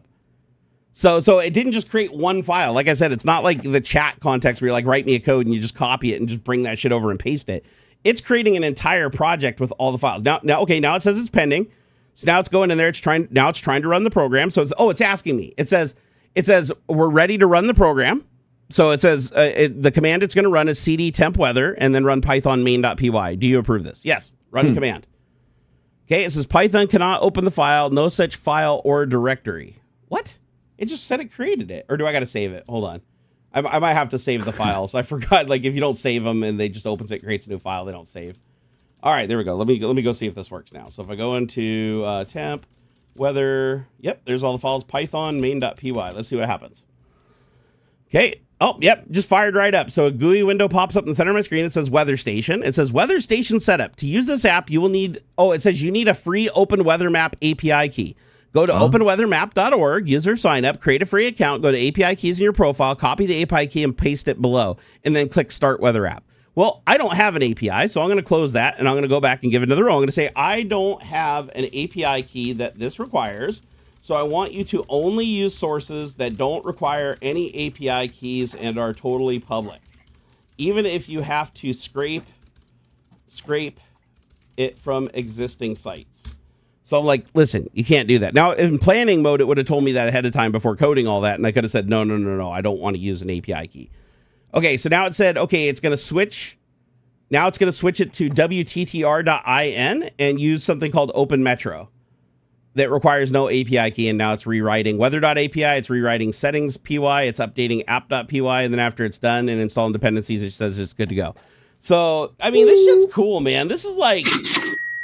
Oh man. Okay, we got to read some of these, dude. This is crazy good. You guys are awesome. Thank you for the support. We appreciate you. I want to go through everybody starting at the top since we missed somebody. Tech Brew Boss, my boy. He's my AI provider too through HiCap AI and in Brew Chat. He said, "Let's go." Thank you for the 4 months being a sub, and also thank you for all the AI access. It's really been helpful to me, bro. Blue Varo, thank you for the 10 gift memberships. Blue Varo, my man. Appreciate you long time. Old Broger, thank you for the 20 Danish kroners. Is that the DKK? Getting them kroners, man. I like a nice kroner with coffee. Yep, he said, isn't that a crawler? Yeah, crawler. Crawler. Is it crawler? Crawler, yeah, something like that, right? I think it's like crawler. Crawler? That sounds about right. He said, hello there, you awesome guys. Well, hello to you, Old Broger. We love your face. Pod Lassie, thank you for the 10 PLNs. Greetings from Poland. Hey, we got everybody from around the world in here today. Evil Eye McGaming, thank you for being a member for 2 months. That is so awesome. So, what's up, guy? You know, same old shit, different day. Killer Pain, thank you for the $10. Damn! Whoop, whoop. Super appreciate the support. He said, insulin resistance is when you have it, but your body's not using it. I'm trying to do bulking training and slowly getting off meds. Dude, that's awesome. That's awesome. I hope to be off meds at some point too. I don't want to be on metformin for the rest of my life. Metformin, sadly, the downside is it's really hard on your liver. Or is it kidneys? It's either liver or kidneys. But it's hard on one or the other, and so you don't really want to be on it forever if you can avoid it. Tech Brew Boss, my man, thank you for the $10 donation. You're an absolute legend, sir. He said HiCap gives you 50 free requests a day on demo keys. Oh, seriously? So if you go to HiCap AI, you can create an account and you get 50, what was it, 50 free requests. So that's not tokens. That's 50 prompts that you can run a day. Is that correct? Because that's a shitload, honestly. So yeah, actually, I'm gonna hype them up because they've honestly been a fantastic help to me lately. So if you guys would be so kind as to go give their service a try, they're brand new. They're an AI provider. So they're an AI aggregator. So they basically take all the different AIs, the big ones like Claude and OpenAI and Anthropic and all those things, and they put them all under one hood. So basically you get one API key from them, and that translates to all the API keys for everything else. So it allows you to venture out and use all these, and they've got image generating AIs too, not just so generative AI and LLMs. Fantastic service. Let me send you guys a link here in chat. And it looks like they just give everybody 50 with demo keys. Wow. So how do Tech Brew Boss, how do they get the demo keys? Here, I'm going to put the link in here so everybody can go and get themselves some AI. But so like if they just create a free account, does that automatically give them the demo key? Or can they create demo keys? Because the way it works for me is like if you have a paid account with HiCap AI, you can log into the dashboard and you can create applications, and you can create keys for those applications. So, and it allows you to keep track of the models, the usage, and the cost, like how many tokens and how much money you're spending on each model. And so, like right now, I can log in and I can see that, you know, so far on Claude Opus 4.6, I've spent 13 cents. It looks like under my sandbox that I was playing with Claude Opus 4.6, I had $1.14, and that was for 2 million tokens.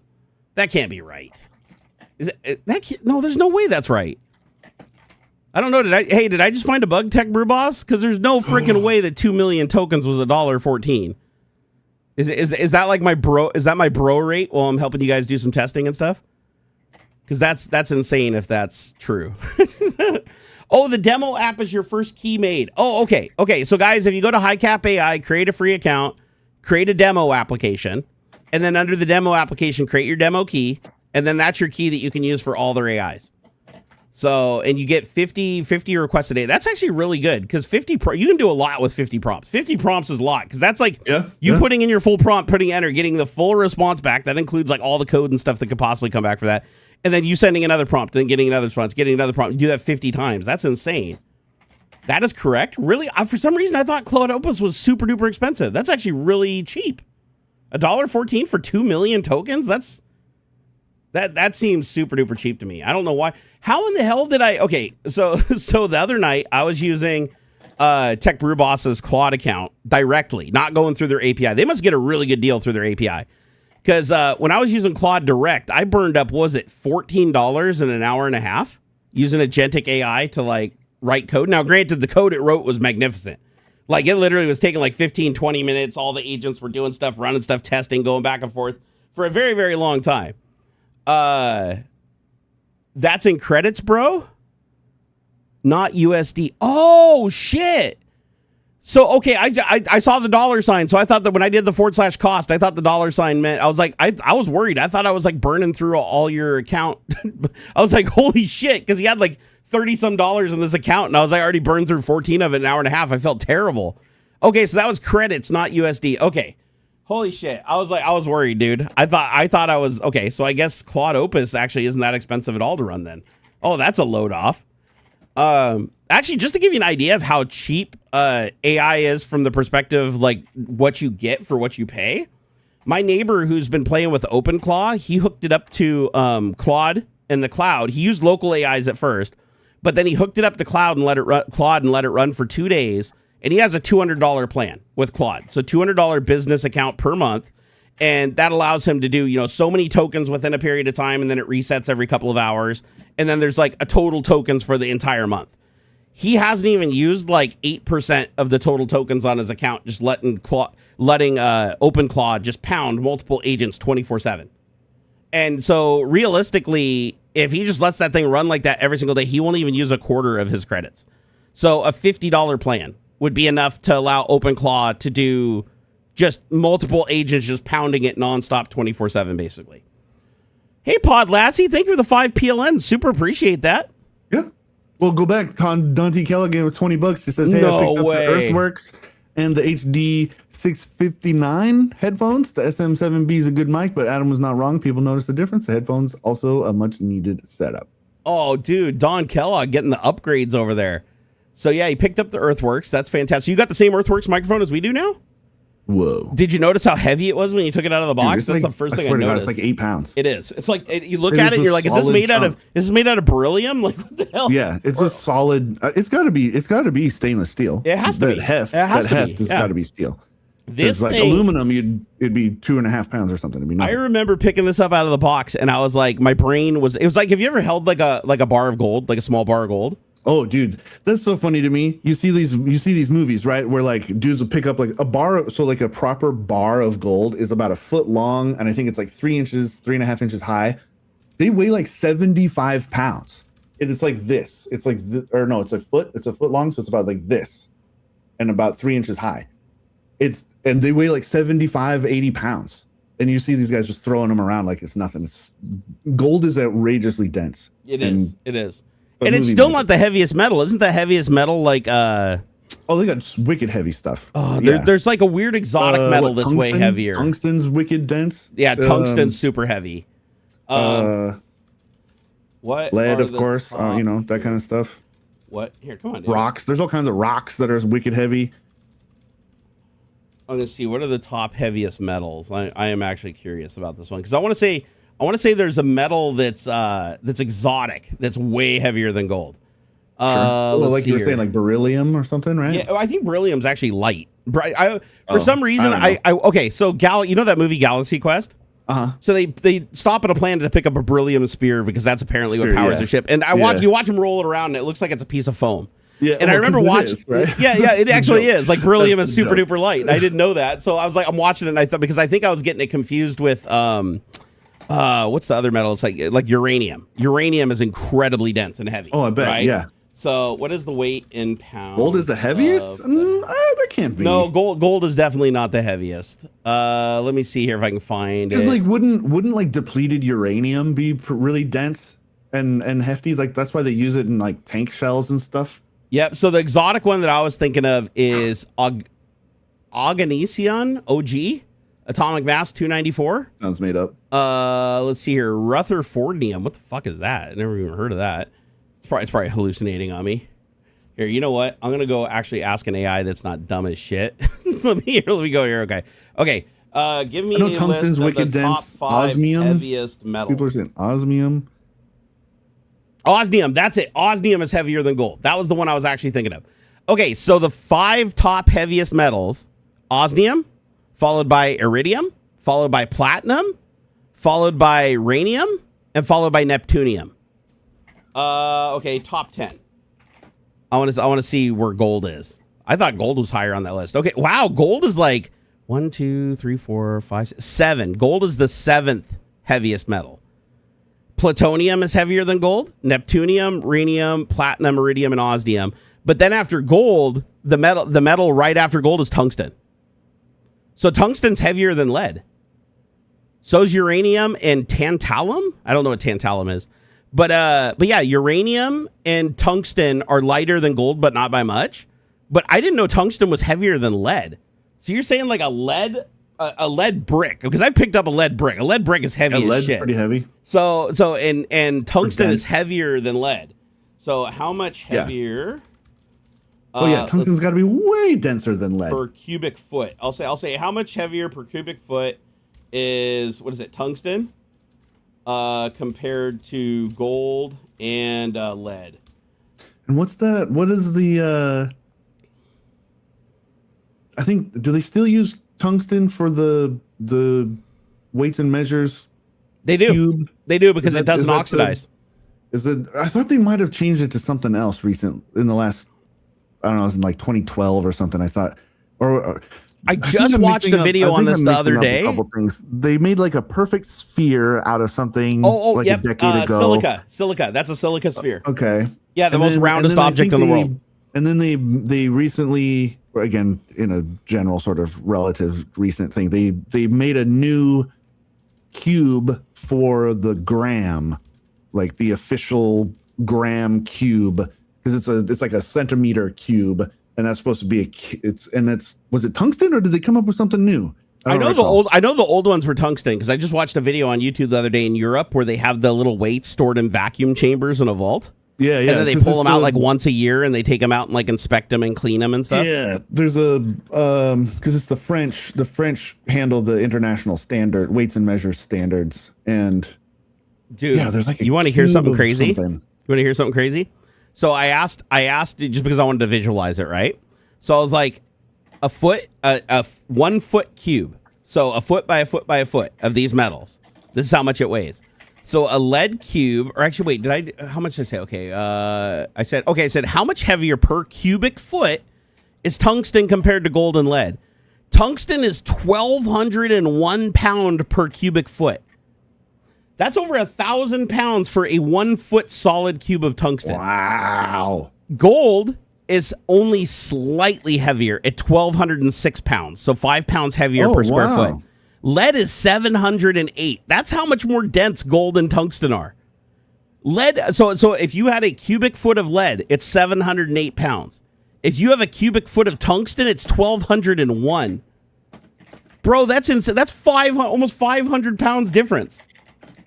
I can't even wrap my head around that. That's fucking insane. Is that correct? Can somebody in chat verify is AI hallucinating, or is that correct? Like, would a 1 foot cube of tungsten be 1,201 pounds? Because that is fucking insane. Like, to give you context, like 4 really strong dudes would struggle to pick that cube up, a 1 foot cube. Like, we're talking 1 foot. That's insane. Yeah. That's fucking insane. And but this puts it into perspective. Guess how much that same cubic foot would be in iridium? A lot. 1,400 pounds per cubic foot. Another 200 pounds than tungsten. So imagine that you're basically at what's a ton is 1,000 pounds, right? 2,000. 2,000 pounds. So that would be okay. So just about 3/4 of a ton in a cubic foot. So if you had a 3/4 ton pickup, you could transport 1 cubic foot of osmium and iridium. That's it. You'd have this 1 foot block, and your suspension would be maxed out. That's fucking insane. PB is absolutely still used in ammo. Is PB depleted uranium by chance? No, that's lead. Or it's lead. Oh yeah. Lead is definitely still used in bullets. I was questioning whether they still used lead for like the actual bullets. Because it felt like one of those like holdovers, like people call pencil lead, right? But it's not. It's like graphite. They haven't used like lead. I don't think they ever actually used lead sticks for stylus anyway. But no, there was a time where they actually did use lead. There was lead in pencils at one point. I know that's that. weird. Because my grandpa had some old pencils that were lead. I remember. All right. But yeah, I was like, I didn't know that. It was one of those just weird. Like, is that just a holdover, or are they still actually lead? Like lead. All my 22 long rifle rounds are lead. All of them. So all my 22 long rifles are just solid lead. Like, you literally just cast them yourself. You can just melt lead in a pot on your stove and pour your own bullets. Now I also have 223 ammunition that's lead, but it's copper jacketed. So what they do is they pour the bullet core of lead, and then they wrap it in a copper jacket, and it basically it holds it together better, right? It's because it's spinning really fast and it's traveling really, really fast, and it gives it more penetration power too. So when it hits, it's not going to like fragment as much. It's going to mushroom out into that jacket. But they're all made out of soft metals. Like, all bullets are made out of soft metals because they physically get dug into the barrel. Like, the barrel has these things called riflings, and the riflings chew into the bullet to get that rotation. So if you have to use a metal that's softer than the barrel so that it can bite into the bullet. That makes sense. But you also don't want it to bite it too hard, because then you get something called stovepiping, or not stovepiping. What do they call it when a slug expands in the barrel and just stops dead, and then all the pressure builds up like a pipe bomb behind it and blows the breech? Yeah, squib. I think it's called a squib, if I remember right. A squib round? Squibs are the fake. Right. But I think they also call this, like, here, what is it called when a bullet gets stuck in a barrel and blows up the breech with the pressure building up? I thought it's something with an S, some squib round or something. It's called, squib load. Yeah, I was right. So it is a squib load. Oh. So, but you are right. A squib is like a little fake explosion they use like on set and stuff like that. But yeah, it's called a squib load when you, so if you have a bullet and it's too tightly fit to the barrel, and you pull the trigger and the bullet basically expands and basically welds itself to the walls of the barrel, all the pressure builds up behind it from all of because basically the gunpowder is making its own oxygen as it's burning. So it builds up more and more pressure until that barrel, something has to give. So it's either going to be the breech blows up behind the barrel, or the barrel itself is just going to explode like a pipe bomb. And that actually does happen. That is something very real that can happen when shooting guns. So, learn from Kentucky Ballistics and don't shoot rounds you buy on eBay, okay? Like, don't know where your ammunition came from, because if your ammo has the wrong gunpowder in it, or the bullet itself wasn't properly sized, or, there's a lot of things that can cause it to happen. But you definitely don't want to squib. And also, I think in his case, it wasn't even that it jammed in the barrel. It was the gunpowder that he was using burned so fast, because it was like a really high performance gunpowder for like pistols, like small rounds. And it like detonated so fast that the bullet couldn't even accelerate to get clear of the barrel before the pressure built up to explode the barrel. So like it wasn't even like it plugged the barrel. The barrel was actually clear. It's just the bullet was only like halfway down the barrel when all the gunpowder was burned and all that pressure was present. Oh, dang. And so it just explodes. And I mean, it almost killed him. Like, it literally, like, I think it punctured his, like, a major artery in his neck, and he had to like put his thumb in it to like plug the hole to get to the hospital. It was really bad. Crazy. I've seen some crazy shit on YouTube though. Like if you've ever watched, there's a channel called Ballistic High Speed where a guy shoots a Russian RPG, and the RPG motor blows up right next to his head. And all you see is he pulls the trigger, and you just see a fireball engulf his whole head and body, and then it looks like his lifeless body just falls to the ground. And dude is like fine. Dude's fine. He had to go through shitloads of physical therapy, a couple surgeries. But other than some scarring, he looks fine. If you watch this video, you would bet money that he died. Like, if you didn't know he survived it, you would 100% be sure that dude was dead if you saw that video. Crazy. So it's wild what some people have survived, man. Imagine an RPG motor just exploding right next to your head. Like, it's like that's something's designed to, like, you know, penetrate tank armor. Yeah. When I saw that, I was like, holy shit. Yeah, not for the faint of heart, but if you guys go look up that video, it's that one. Probably the two most impressive ones is that one and Kentucky Ballistics with his what is it, Walmart 50 cal or Wish 50 cal from Subaru Arms.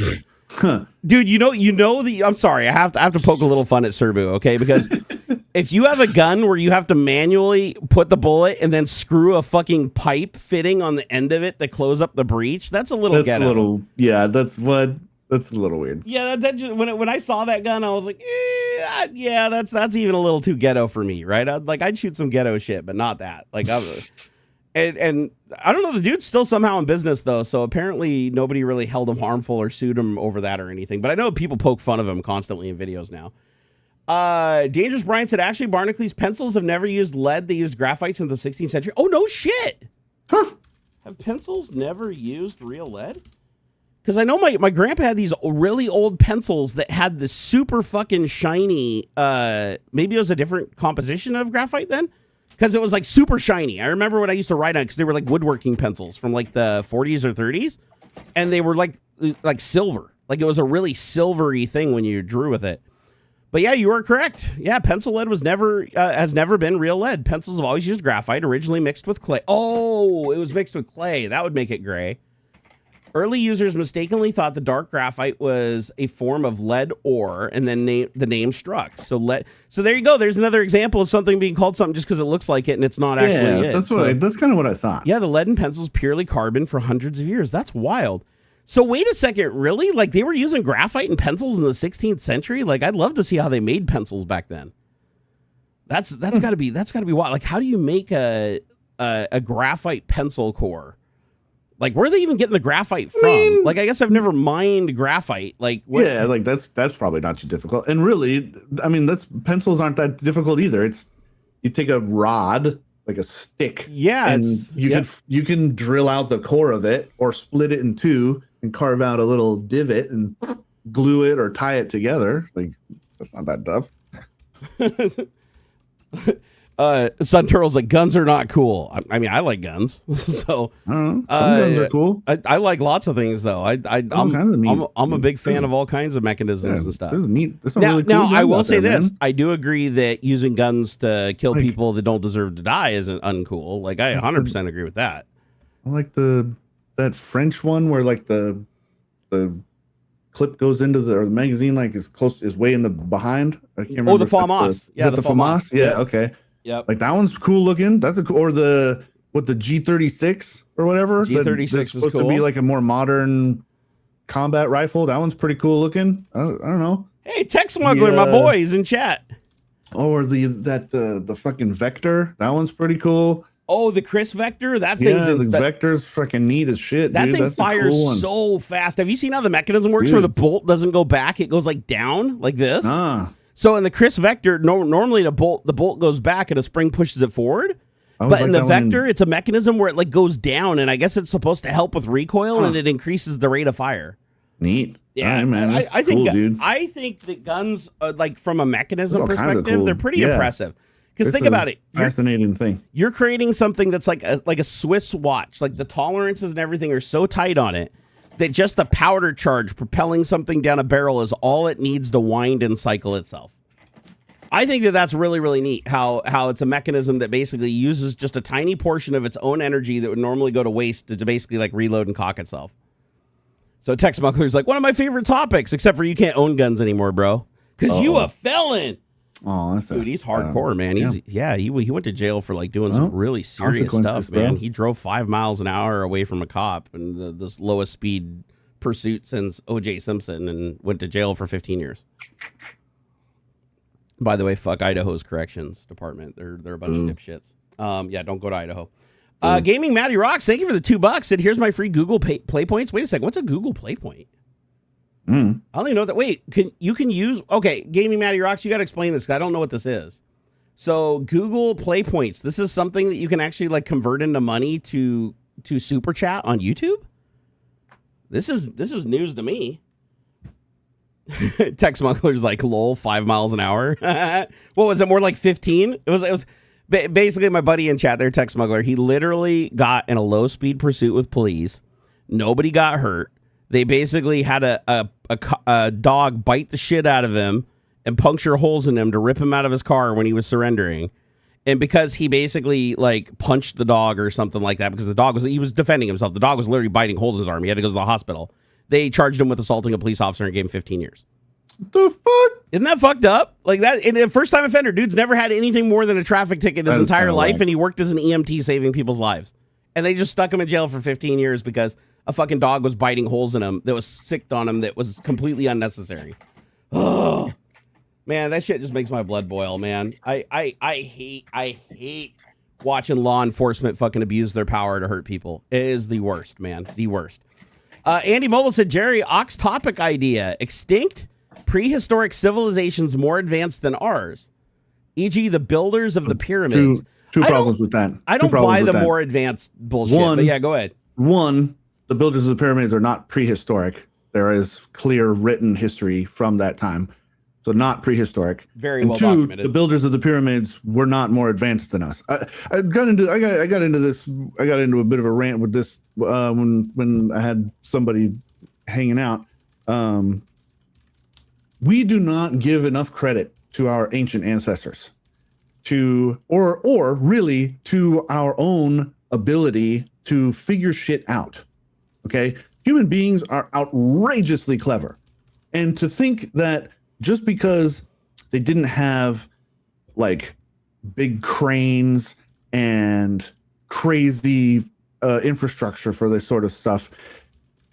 And I also vehemently disagree with the idea that it was just a million slaves that did it too. That's ridiculous to think that you'd have a bunch of quote unskilled labor building something that precise. Like maybe in transportation and like dragging the blocks to where they needed to go and stuff. But you would have to have at least hundreds of very smart project management type people who are, and quality assurance and like skilled tool use going on. Maybe they would have sort of like unskilled labor for like I said, for dragging the stuff around, for getting materials to where they needed to be. But to shape the blocks, to get them into place appropriately and things like that, that is an incredible high level of skill. And again, just because like Egypt, they wrote a lot of stuff down on papyrus, right? So like a lot of what they were probably communicating amongst themselves is lost. The stuff just disappears. So like, yeah.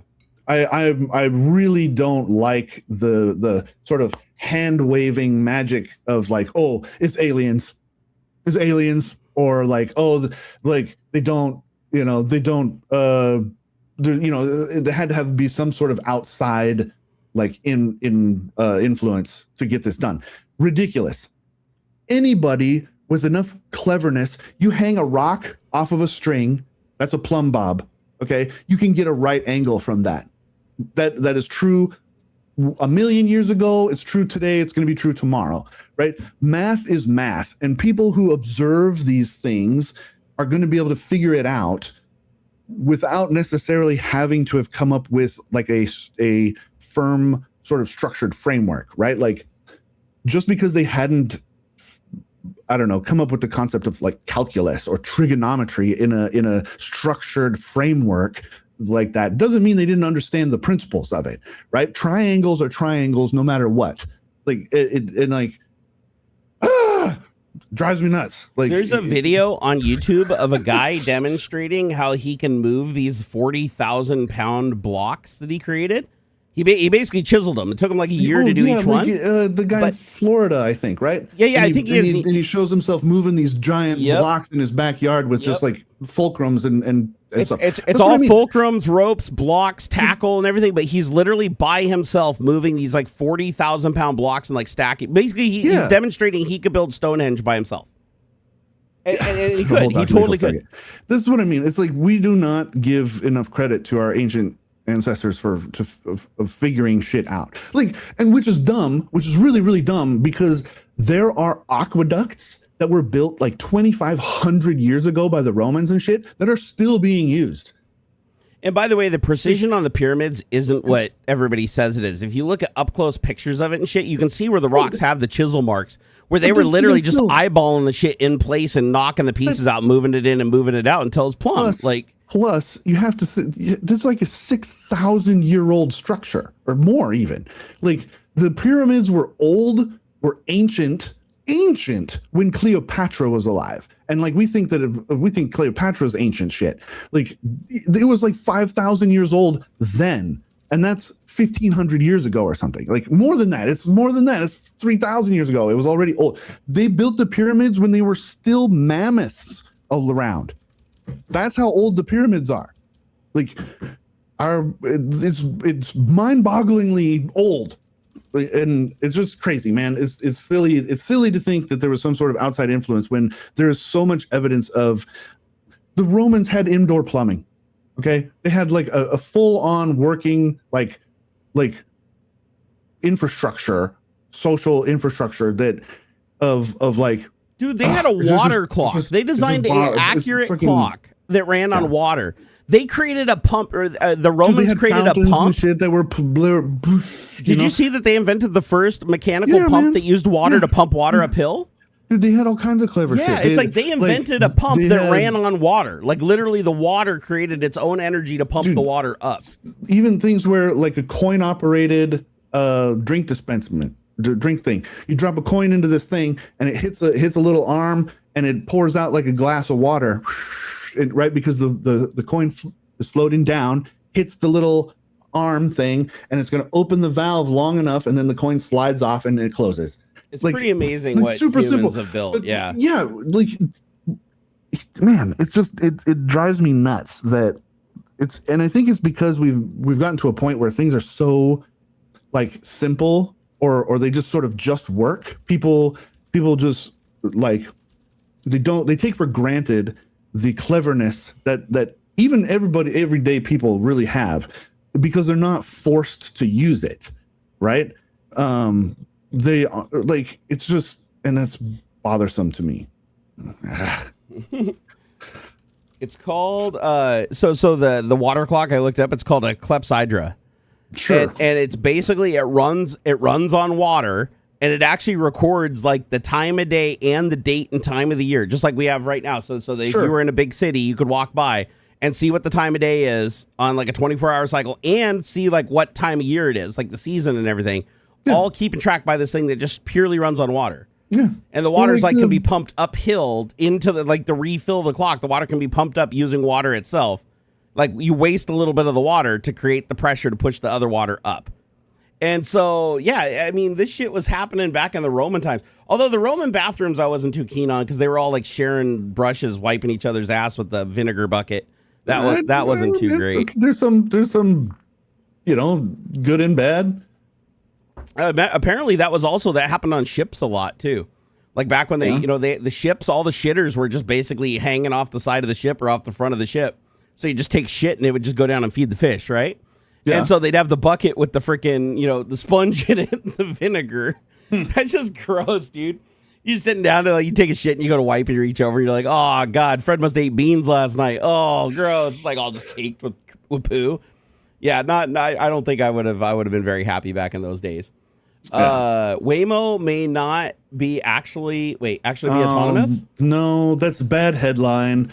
There's a bad headline falling out. Somebody was throwing around this link to an article that says, like, the headline is like, oh, Waymo's machines are or Raymo's cars are being driven by like an army of Filipinos, basically. Oh, which okay. is only slightly true. If they get stuck, a person can take over. I have seen that. Yeah, that's the thing. If something wigs out or it gets confused or stuck, it will have human intervention. It's not all the time. It's not like they have an army of Turks driving these cars around remotely.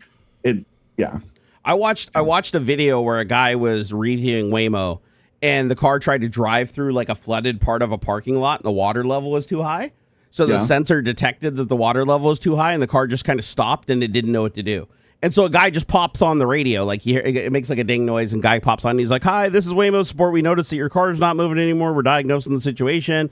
And then the guy's like, yeah, it's sitting in a really deep puddle right now, and it doesn't seem to want to go backwards or whatever. And he's like, all right, we're going to go ahead and get your car squared away here. Just give us a second. The guy took over, and he actually like manually backed the car up out of the puddle and drove around it, and then stopped, and then handed control back to the car, to the AI, and then disconnected, and the car went for the rest of the drive. So, yeah, I don't think there's people, because think about it. If there's people driving all those cars and they had to pay those people to drive those cars, that wouldn't be profitable. The whole point of the autonomous driving system is so you don't have to pay a driver. If you still had to pay a driver, it would completely defeat the purpose. You're just wasting money at that point, right? Because if you still need a driver, that's the most expensive part of the whole thing. And so, but obviously, if there's one guy per 30 cars, because maybe 1 out of 30 cars every hour has a problem, and there's one guy that manages that for each group of cars, then you're only paying one guy for 30 cars that are making money. That's actually worth it. So but again, I think that's more of a thing that only needs to happen during beta, right? Like as soon as these things get to the point where they've driven every possible route and every single weather condition and everything, they'll eventually get to a point where they don't need as many people to interact, right? So interesting. This is sort of a related tangent. Do it. Some Chinese research group recently improved like route finding algorithm. I didn't hear about that. That's cool. Here it goes.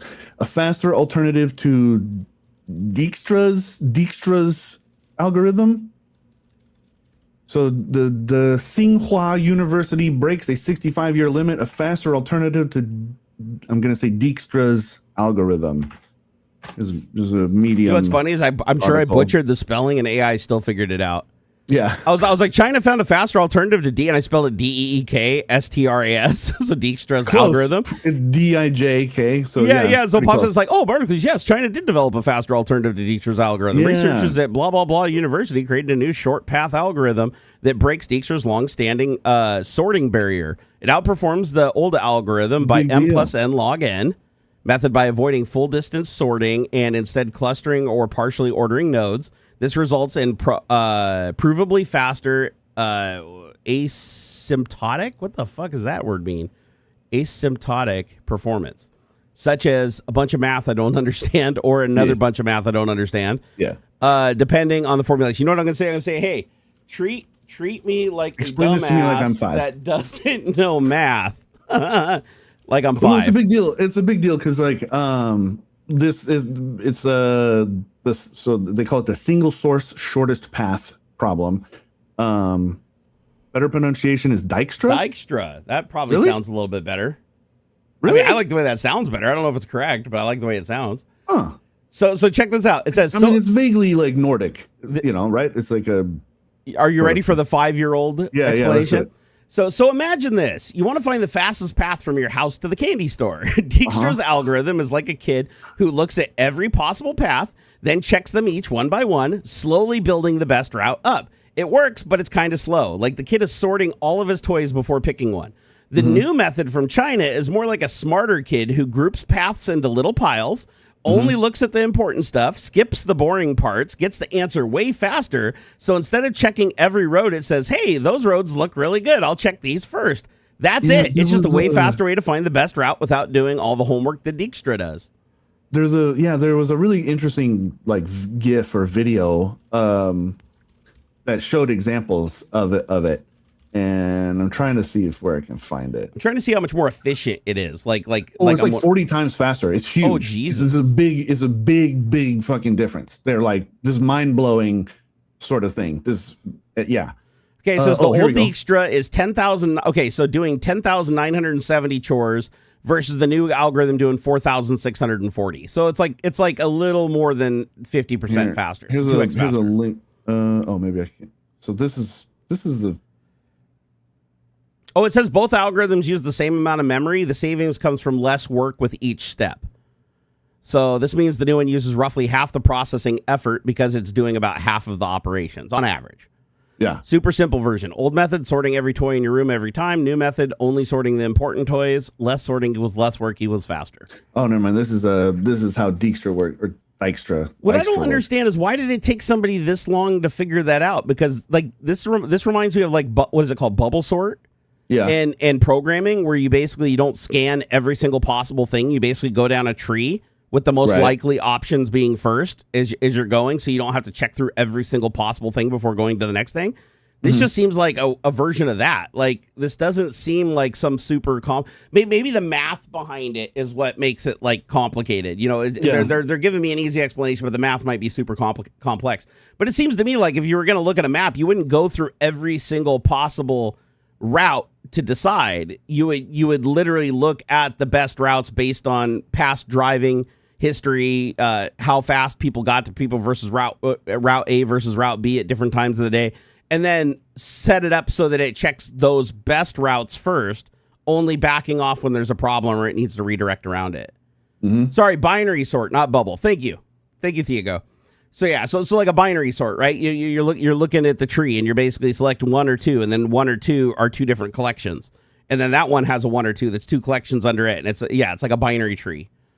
But there's even a more efficient algorithm. I'm trying to remember, like linked lists. So linked lists in programming is where you have a pointer to the next item, right?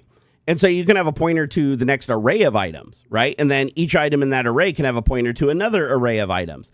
And they can even have back references. So you could like say go forward one, but then a collection in that one can point back to the one you came from, so that you can walk both forward and backwards through the list and tree through it. And so if you had like really, really important elements and you rank those and put them higher in the list, then as it's walking that list to try to figure out the route, it's always going to try to go road A to road A to road A to road A. And only if there's a problem or something changes would it test the second route and the third route to see if it's better. And then it would just give up if there's diminishing returns. It's not even going to test the ones underneath it because there's no reason to at that point, because you've already found the best based on which ones we already know are faster. So it's almost like you just, instead of using an algorithm to look at all the data every time, you have a database that's highly optimized, and then the algorithm just looks at, all of the trip data from all the different routes and everything that were taken, and then figures out which ones were best, why they were the best, and then have those routes get checked first. And then back off to check the next route if there's a problem, like if a street is blocked or shut down or there's traffic on that street. Only then do you back off and pick another route. But then when you pick the next route, it sorts all the different turns from that route based on the ones that are the most popular. Again, unless it hits a problem, it just uses the most popular ones all the way to the end destination. It seems to me like you could do all the processing up front. It'd be like when you're in SimCity and it's reticulating splines when it's building the map, right? It's like have it build all the routes up front, figure out how all the popular routes based on all of the driving data. And then when somebody puts in an address or wants to go somewhere, they can literally go from the most popular route, only backing off to the next. Like if you change a turn, now you have the most popular streets from that moving forward, right? And you just always have that data all pre-compiled in a database, and then you don't need the computer to do any of the processing. It would just say, hey, what's the quickest way to get there? Hey, Troffman, what's up, dude? Long time no see, brother. It's good to see you, man. Hey, I'll be right back. I do got to go take a pee-pee real quick. Oh, but man. Go. Hey, I whatever. Slacker. Now I have to actually pay attention to what's going on. Roman fountain ain't gonna run itself. Hurry up. Quick. We got like 10 seconds. He's already back. What's up, chat? Aw. Been having a good time though, Truffman? Keep it busy.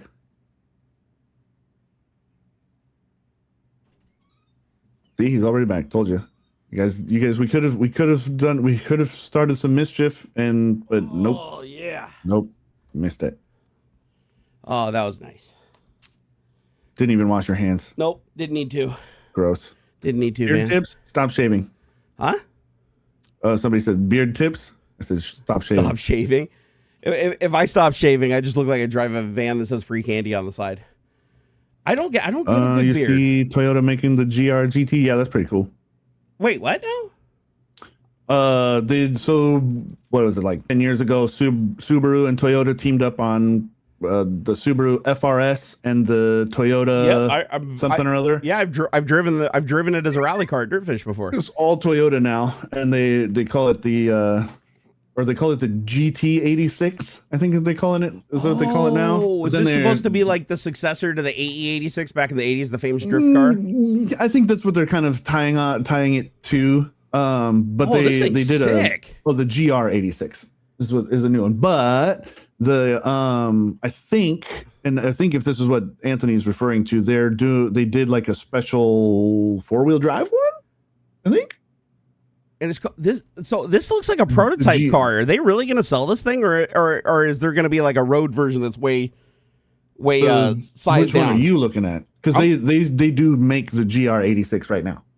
Seriously? Okay, hold on. Yeah, because whatever their deal with Subaru only lasted for so This is just the BRZ. This is just rebranded That's BRZ. The BRZ. Yeah, it is. Yeah, it's a rebranded BRZ. But the GR-GT, I looked up the GR-GT, which is the one he's talking about. Something else? Yeah, this is a wild looking car. It almost looks like an RX-7 or something. Made an assumption here. This is something else. This thing's sick. Something else entirely. What Holy in the cow. hell is this supposed to be? This actually Like kind a of new reminds me of Supra? like a Supra and an RX-7 had a baby. Yeah, 2026 Supra GR-GT going around the Nürburgring. Wow. Yeah, that's not going to be a cheap car. Is that going to be like LFA money? Like that doesn't look like a car that most people are just going to be able to buy for under $100,000. Like crazy. That's going to be crazy money. There's no way that's going to be cheap. It's pretty though. Very. Oh, I like how long and low it is. It's got a low roof line. It's got the really long front on it, like a Grand Touring car. Well, I mean, it is a GT, so Grand Touring car. That's sick. Very cool. Yeah, I had no idea they were making this. It takes some inspiration from the LFA. Scrolling down the Toyota, the actual like website for it. Yeah, it feels very there's the thing that gives it away for the LFA is the air intakes on the back. Ugh. Like if you look, the little air intake that's like behind the window. On each side, that's very LFA. That is so cool. But God, that is a sick car. That's going to be crazy money. The new Supra is really rad too. I like the you know what? I didn't like the new Supra because it's a BMW. It's just a BMW in a skin. Really? Yeah, it's all it is a BMW Z4 with a different body panels. No. It's got a BMW engine, BMW transmission, everything. No way. I shit you not. Okay, that does kind of put some damper on that because it does look super fresh, man. I like it a lot. No, it's a really good looking car. It really is, but it's literally just a repaneled body from an existing BMW. The way that the back end slopes like that is very, very Z. Yeah, I want to say it's the Z4, styling. But I'm not 100%. Here, let me see. What is the? I can see the inspiration there. What chassis? I would love a Z3. Hardtop Z3, the Roadster, where it does have that sharp swooping point in the butt. Yeah.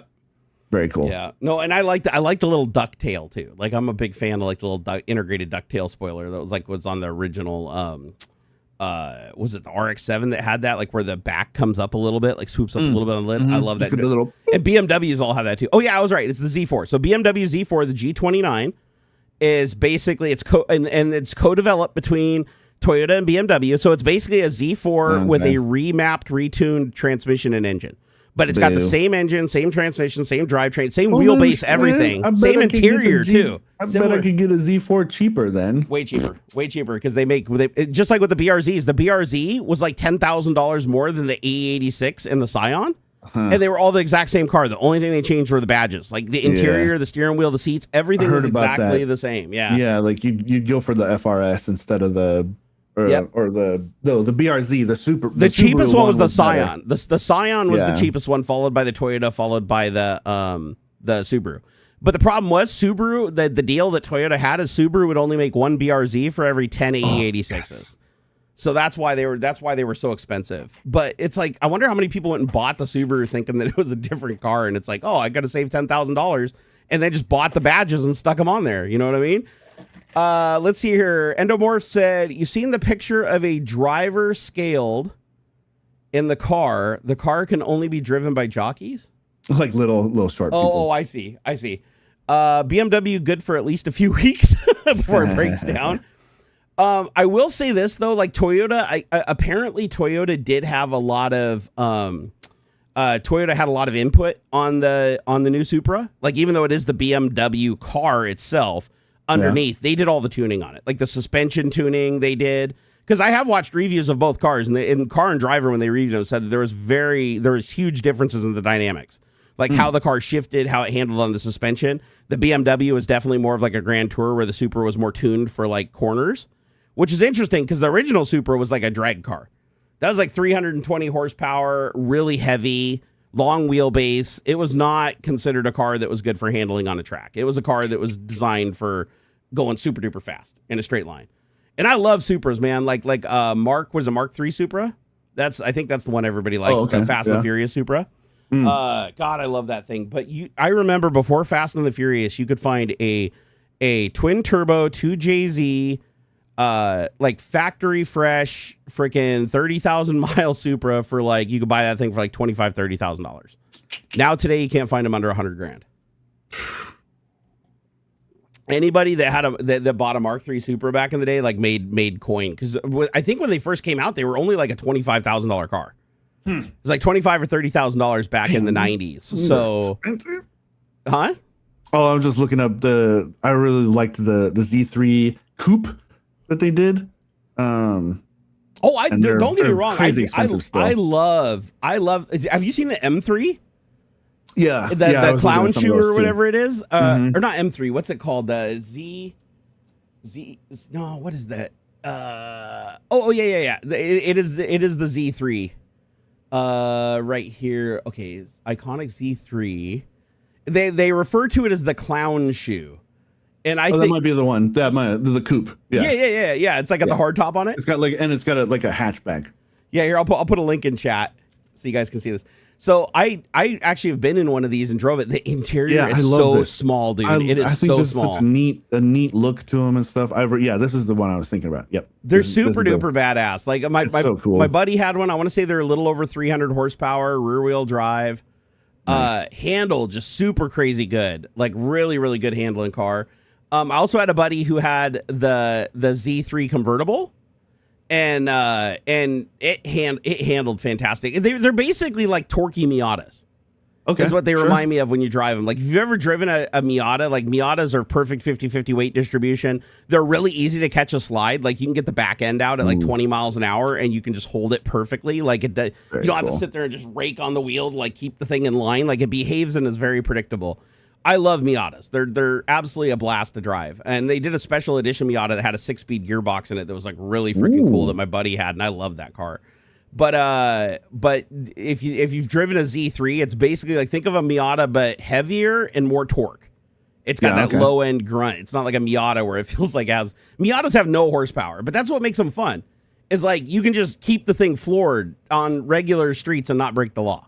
You know, it's like that's a car that you can just hammer down. And honestly, I have more fun ringing out a slow car than holding back a fast car. Yeah, man, that's why I'd just throw around a cheap Miata and just have fun. Yeah, because I used to go to Dirtfish all the time. And when I did both of their classes, I did the STI class and the BRZ class. So BRZ is the rear wheel drive lightweight car, right? And BRZs are also a lot like Miatas in how they handle. And then I did the STI, which is the 300. I think they have them tuned there. They down tune them a little bit. So they're like 280 horsepower, but they're all wheel drive. They have all the grip in the world. And so they go really fast in the dirt. So you got to be careful going into the corners because you can carry a shitload of speed. The BRZ, on the other hand, that thing's slower than shit. So like, and it slides the ass ends all over the place the whole time you're driving it. Like 15 miles an hour, you feel like. I remember the Top Gear did a review for the BRZ or whatever, the Toyota version of it or whatever. Yep. And he drifts Clarkson and drifts the thing while he's like reading some etiquette book or something. He's like the thing because like I think by default he said, if I remember right, he says that by default it comes with the same tires that they put on the Prius. Yep. And so the thing will just break loose without even you don't even have to try. You can just Yeah, I literally think it ships with 6.5-inch wide tires, like they're little pizza cutters. He just throws the thing around like without even trying. And I think that'd be so much fun. And the tires are cheap too. The tires are dirt cheap. They're like $25 a tire. Like if you want to just go right? burn off tires and drift it. Like if you want a cheap drift car, go get yourself a clapped out Miata, and then put like 6.5-inch wide tires on it. And you can go buy the Space Savers or whatever from like Les Schwab for like $25 a pop. Yeah. Throw them on the rims and just go burn them up, and you're not out a ton of money. Whereas like if you got a car that has like 8 or 9-inch wide tires on it, now that's more of a performance tire, so you got to pay the premium, you know. Yeah. So it's like the people that go and buy Bugattis, and instead of putting the $45,000 Michelin Pilot Sports on it every 10,000 miles or 8,000 miles, they just change out the wheels entirely with an aftermarket wheel, so they can put an aftermarket tire on it, and now it costs them $2,000 for a set of tires instead of $40,000. And the only downside is you might not be able to go 250 miles an hour for 12 minutes, right? Because I'm pretty sure the new tires probably aren't going to handle that too well. However, I will say this: the new Chiron doesn't have that crazy glued-on tire technology like the Veyron had. Like there was only 2 places in this is why I never understood like why people buy Bugattis. It's just a flex. Like that's the only reason, because one, an oil change on the thing that you have to get multiple times a year is like $20,000 just for an oil change, nothing else. Just to get the oil change, $20,000. The tires that I think they only are rated for like 3,000 miles or something ridiculously low. You have to change those tires. They're $40,000, not the wheels. Just for 4 tires mounted on the rims. The unmounted old ones, put the new ones on. $40,000. And the reason being is there's only 2 shops in the United States, one on the East Coast and one on the West Coast, that have the tire machine that can do it. So you got to ship your car to one of the 2 coasts to have your fucking tires changed. So I will never understand that. Whereas if you have a Chiron, which is the faster car, it actually has a standard rim that you can go, well, not a standard tire. I mean, it's a really wide tire. I'm going to say it's like 13.5-inch wide or something like that. But you can at least mount the tire using a regular tire mounting machine. It doesn't require special hardware and glue, and you don't have to like put like these run flat technology bullshit in it no more. So, you know, it's crazy when you have more money than brains. I know, right? Like I don't get the people that go and buy like Bugattis or like, I love Koenigsegg. Don't get me wrong. I think Koenigseggs are gorgeous cars. They're super fast. But here's the problem with Koenigsegg. The front glass, if it breaks, is like $20,000. And you're not going to find that down at like your glass company. Like you're going to order that special from them. They're going to have that like poured at the foundry, fucking boxed up and mailed to you. And then you got to find a company that's going to install that window, or you're going to send it back to Koenigsegg. You're literally going to fly your car on a fucking airplane to get the windshield replaced and then planed back. So it's like, anything that goes wrong costs a gajillion dollars to fix. I think that sucks. Like I honestly, I would not be happy with having a niche car like that can't be fixed. I love my Subaru. My Subaru STI, it doesn't matter what goes wrong with that thing. You know, I can either fix it in my driveway with some JB Weld and some sandpaper. You know, it's like, that's the kind of cars I like. I like cars that aren't super heavily relying on electronics. Like I hated having that Volt, that Chevy Volt. I fucking hated it. Some people love that car, but I fucking hated mine. I hated it bad. You can't work on it. You can't work on the fucking thing. Everything's like electronic and everything's coded to the fucking mirrors are like coded to the ECU. The lights are coded to the ECU. If you break something, need to replace it, has to be recoded. The worst cars for that though, by far, I think are BMW. Like BMW codes everything. Like you can't even put a fucking shock on that car without coding it. Jeez. And if you don't code it, the car will just like outright reject it. And sometimes it won't even start. Like the car says, oh, sorry. You have an error with the suspension. You can't start the car, even though it's got like brand new coilovers on it. It's like, it's not their coilovers. So there's all kinds of aftermarket companies that like break these ECUs and everything and like put all these like fucking delete things where you got to put a dongle on your OBD port that like clears codes constantly and shit. So your car doesn't go into limp mode just so you can like put an exhaust on it. And I think that's stupid. I think if you buy a car, you should be able to do whatever the fuck you want with it. If you want to like make custom headlight housings and put like, fuck, you should be able to do that. I did it for my Corolla, man. I should show you pictures of my Corolla someday. I was in love with this Corolla. It was the first new car I ever bought. It was like a gift to myself when I got the job at Microsoft. So I went and bought a 2001 Toyota Corolla S, like the fancy S model. It was literally the showroom model. They had to open the doors and drive it out of the showroom. So I was super happy that I bought this thing, and I loved it to death. But, you know, in hindsight, it wasn't a fancy car that anybody else would be impressed with but me. Sure. So I did what anybody does that's a car enthusiast. Instead of buying a turbocharged car, I turbocharged a car that's not supposed to be turbocharged.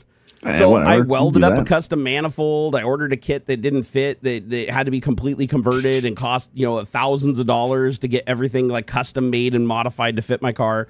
I put it on there and I went exactly 1,000 miles before I threw rods through the block of the engine. I was racing an S2000 on 520 and just threw 2 rods through the side of my engine block. Yeah, that wasn't fun, but boy, I was winning. I was winning, man. I was taking a Honda S2000 in my little ricer machine. But I love that car. I literally took all the interior and like tucked it with custom red pleather. And I put racing seats in it. They weren't like fancy, nice ones. They were like eBay specials. But still, I put racing seats in it. I took out the vents and the stereo system and made custom fiberglass inserts for touch screens. And then I had a mini micro ITX motherboard built into a custom thing that slid in where the stereo was. So I had a touchscreen, a Xenarc 7-inch touchscreen just molded into the dash where the vents used to be in the center. And so driving down the road, I had Windows XP on there with a custom UI where I could push buttons and it would run stuff. I had a GPS, USB GPS. I had USB ports molded into the front and the back where people could plug in USB devices to charge them, or have, like, if they had songs that they wanted to play, they could plug in their USB cable to their phone and play their songs off of it. Dude, it was badass. I spent so much time on that thing. And then the second iteration, because the computer wasn't powerful enough for what I wanted to do, I built a full-size ATX computer that went in the trunk, and I made a fully customized... it was like completely covered in fabric and everything. It was a chassis in the trunk that you slid the ATX tray, the motherboard and the whole tray with all the cards. You slid it into this custom case and locked it into place in the trunk. And it was all like super custom. It looked like factory, like it was supposed to belong there. And I love that thing so much. But then I came to the realization after blowing an engine in it and having a bunch of problems with the turbo kit, I was like, I'm never going to make this car fast. It's front wheel drive. I could put $8,000 worth of transmission and differential in it, and it's going to hook a little better, but it's never going to be fast. Yeah. So I was like, well, you know what? For the same amount of money it would take me to potentially make this a little bit faster, I could just go buy a Subaru STI. So I did. I went and bought a Subaru STI, and that thing's badass, and I still love it to this day. Yeah. However, when I first got it, it felt super fast. You even drove it. You thought it was really fast when you drove it. But, it feels good. But nowadays, dude, like that fucking electric car that you had for a while probably would have beat it. Probably. Dude, it's like everything's fast now. So like fun. Fucking Honda Odyssey would beat my thing now. You know, it's fun. Like, Jesus, everything's super slow. Oh. Don T. Kellogg said, Microsoft? Or did you mean to say Microsoft or Microst? What did I say, Microst? He said Microst. I might have misspoken, missed it. Don T. Kellogg, please explain. Brain not working. Tech Smuggler said those rich people didn't even blink when they would wreck those rigs. Crazy. Yeah. Oh, you're talking about the people that can like afford like the crazy ass cars and just destroy them. Yeah. Right. There's a guy that I watch on YouTube. Oh God, what's his name? It's called the Something Collection. It's this dude that has all these really fancy cars and he takes them out and drives them really hard. Like he legit daily drives them. Hamilton Collection? Yeah, the Hamilton Collection. That's what it is. Oh, Typin already said Microsoft. Yeah, no. I hate Microsoft, but I'm still stuck on Windows. Every time I try to go to Linux, it fails and I go running back. Here, let me ask you, have you ever tried giving up Windows and going to Linux? Like, because I tried it a couple times and I couldn't do it. Couldn't do it. I do want to try, maybe at some point, doing like a Bazite thing. I tried Bazite. Yeah, but purely for gaming. I probably wouldn't daily drive a Linux distro. Bazite is weird. I didn't like the user. A lot of people like the user interface, and I didn't like the user interface. I don't like the window manager. I'd tweak it up so it's purely like a console experience. Get Steam big picture mode set up properly.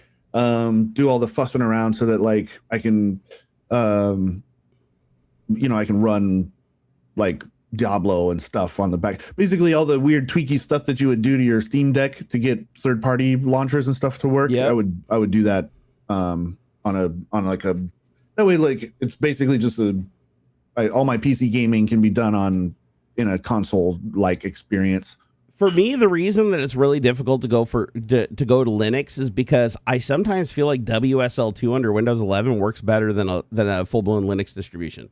I mean, depending on what you're doing, yeah. The reason being is I have an Nvidia graphics card.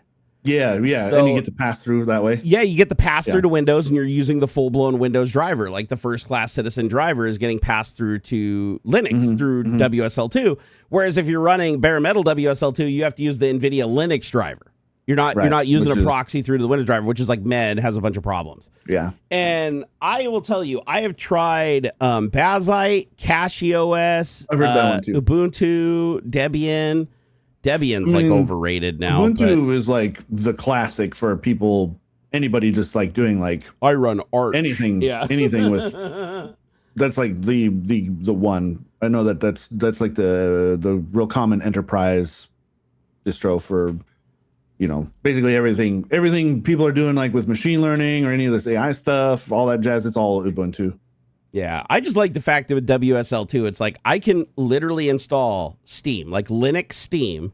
I can install Linux Steam games. I can open said game, and it opens on a window on my Windows 11 desktop. It looks a little different, though. Like it's a Linux window. It's not a Windows window, but still rendering on my desktop. I can full screen it. I can move it wherever I want, and it's fully hardware accelerated using the Windows Nvidia driver through Linux.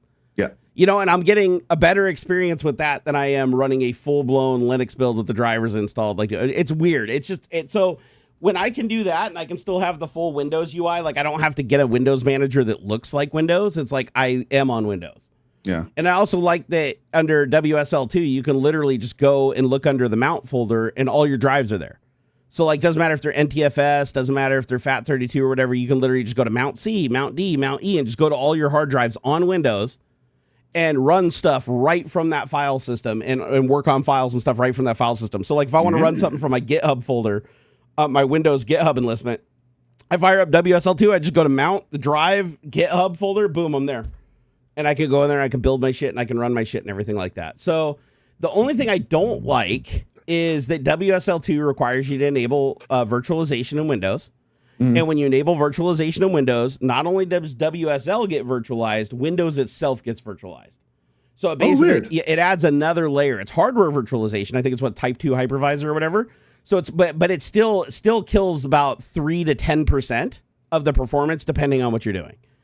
And so it is a noticeable amount. Like, because I tried both ways. I tried uninstalling WSL2, disabling virtualization, doing some stuff in Windows, running some benchmarks. And I got quite a bit higher score with all the virtualization stuff disabled.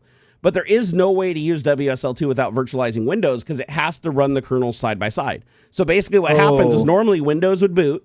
And then if you run like a VM under Hyper-V or whatever, it would then just run either a Type 1 or a Type 2 on top of the operating system. It'd be running into virtualization on top of Windows. But for WSL2 to work and for them to like share all their file systems and share their video drivers and everything like that, they have to run side by side. They can't run one under the other. So what you basically do is you spawn like this virtualized environment that takes a little bit of resources and a little bit, and then it's the thing that's basically mitigating and transferring between the two other layers. So it's basically like you got an extra block now in the flow chart above, and I don't like that. That's the one thing I don't like, is because that does eat up. It eats up more memory. It takes some performance out of your CPU, and it takes some performance out of your GPU too in the benchmarks I run. I/O still seems really fast though. Like I didn't notice a big significant difference with like I/O on my M2 drives and stuff like that. But then again, I'm not running super fast shit, so I wouldn't imagine that I'm like at the bleeding edge of anything. Sure. But yeah, I ended up disabling. It was a big enough performance hit that I ended up disabling WSL2 altogether on my main machine. And now instead, I just run it on my other computer and then just SSH into the box. Now, the downside to that is if I want to access the files and do stuff with my GitHub enlistment on this computer, I have to mount the file system using Samba over on the Linux machine.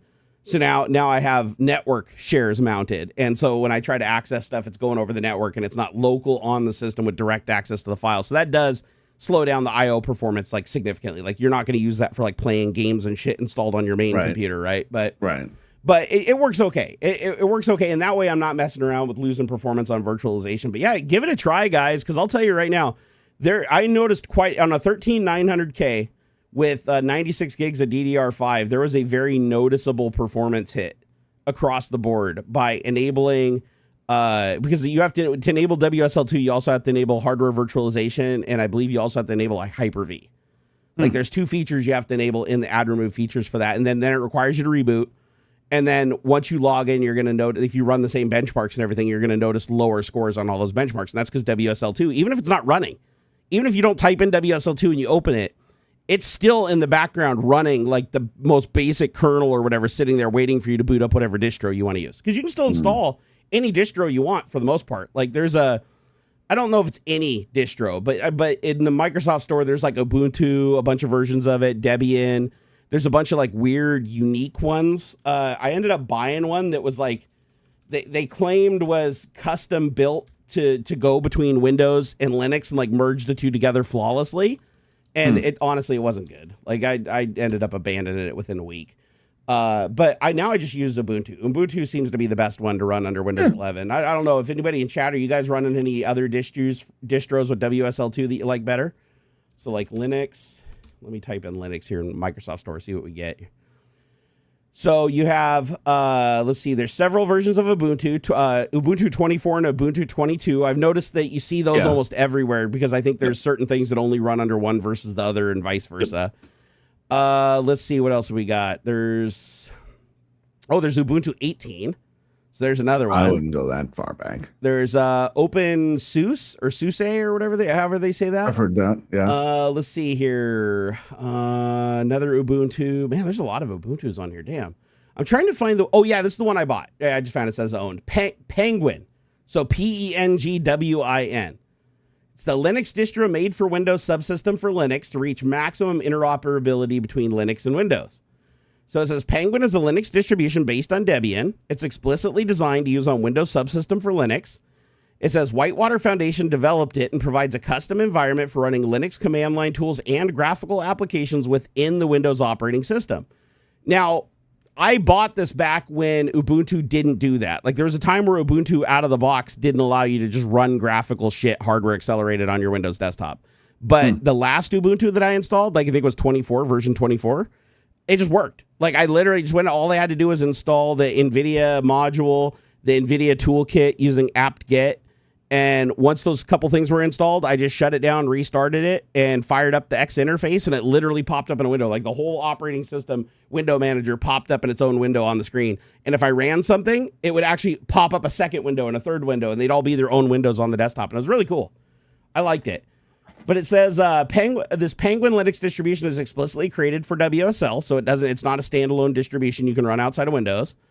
And it says, created by WSL users who recognize the potential of the platform. The project is open source and community input is highly engaged. Leverages the power of Linux terminal on Windows. Get started in open source programming with Git. Manage remote servers with OpenSSH and Azure Client. Automate tasks with Python, PowerShell, or Bash. Runs local LAMP stack. So basically, it has a bunch of Windows shit pre-installed in it, like PowerShell. PowerShell usually isn't in there by stock. But again, it's like it's a weird distribution and it has some compatibility issues with shit that forced me to abandon it. But I'll tell you right now, like Ubuntu does all this stuff now native. Like before, Penguin was needed, but you don't need it anymore. But it is kind of, I mean, it's got a 3.9 star rating. That's up from last time I looked at it. So I don't know. What are people saying about this that they like and don't like? It says you can set up Penguin to start at Windows login without showing a window. Let's see here. Regular updates. Penguin has strong community of users. Install most popular development environments: Python, Node, Ruby, Java, .NET. I mean, it doesn't look like it really does anything. Last update done 11/18/2025. That's not too bad. Where are the reviews? Like, can you not look at reviews? It tells me how many reviews there are, but it doesn't let me look at them. Like, I can't click on ratings and look at the ratings and reviews. This is dumb. Windows Store is terrible, by the way. Because I would really like to know, like, what people actually think about this damn thing. It says, okay, the last upgrade they did on 11/0/25, which is 11/0. There is no 0 in the month. Upgrade to Debian 13.2, Trixie. Upgraded to Mesa 25.2.6. Added a default user to the render group for GPU acceleration. Updated Terraform, updated JetBrains, fixed WSL1 system upgrade issues, updated display setup to use default gateway from IP route, updated path for OEM CPU configuration, file fixing with some WSL utilities.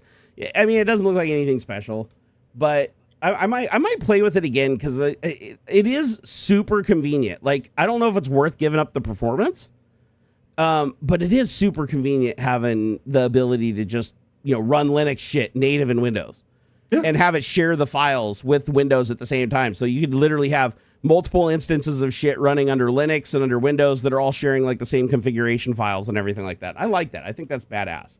Mm-hmm. Let's see here. Oh, what topic? Oh. I feel like we missed some topics here about like penile injections for the Olympics or something. What was that all about? I guess some of the this is for like ski jump, the high, like long jumping with skiing or something.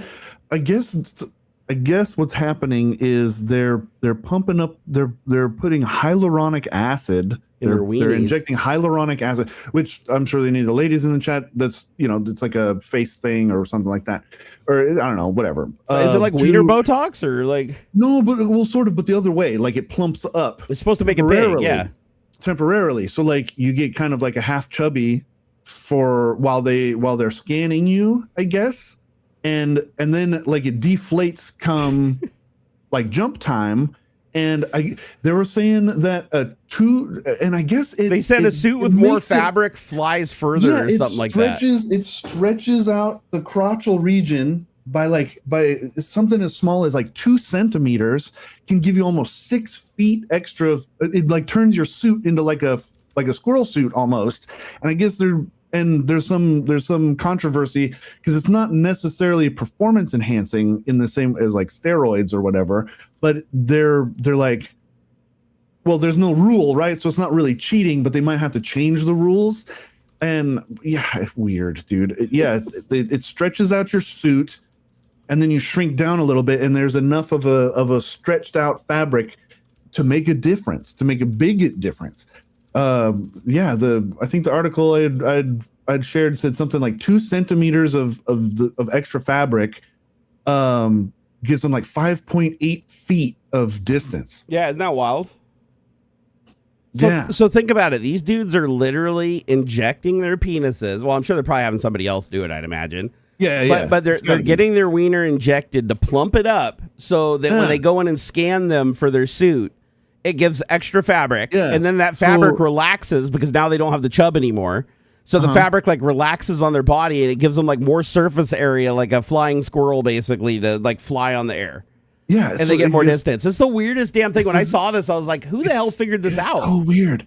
So yeah, every extra centimeter on a suit counts. This is quoting from the FIS ski jumping men's race director Sandro Pertile.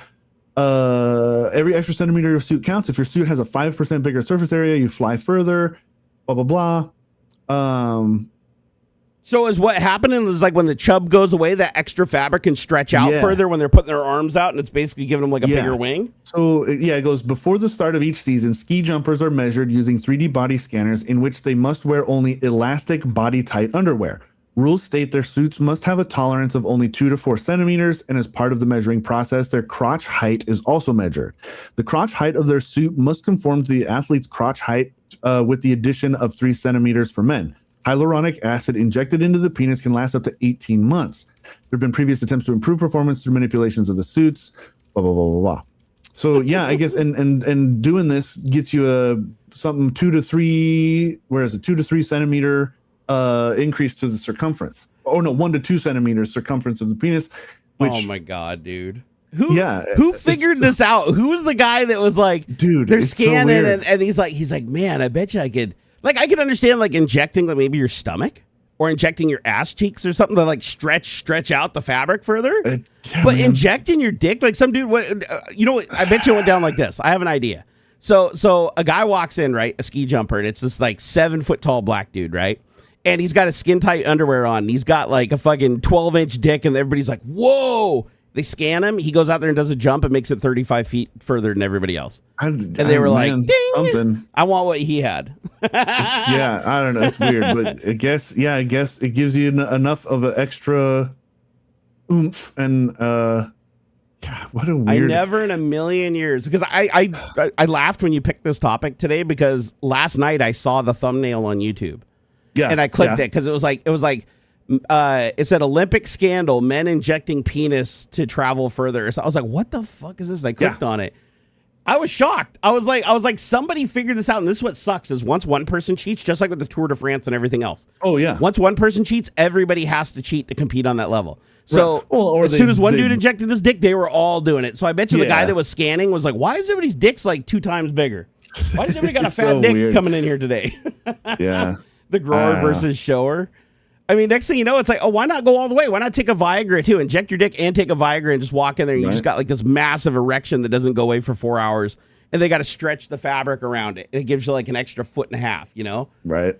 I want to know how they figured this out. That's the bigger story. I want to know how in the hell they figured this out. You know what? That's a question for our buddy AI. Let's see if AI can figure out where this all started, okay? So I'm going to head on over to my buddy High Cap here and ask it. So let me start a new conversation here. So I would like a new conversation, please. Okay, I have to know. Let's see. Wait, this isn't a new. I want a new conversation. Give me a new one. There we go. Click. There it is. New conversation. Okay.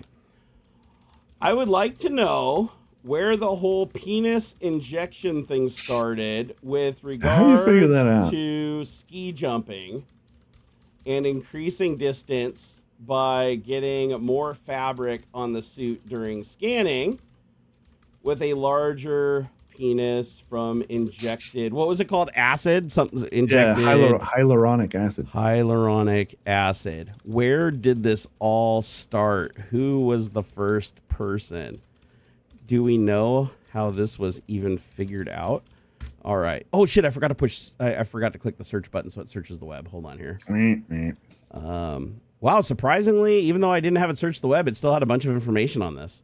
Nice. Here, let me click the search button though, because I want to run it again to give it the best chance of searching the net. So here we go. Right now I'm using ChatGPT 5.1. Okay, here we go.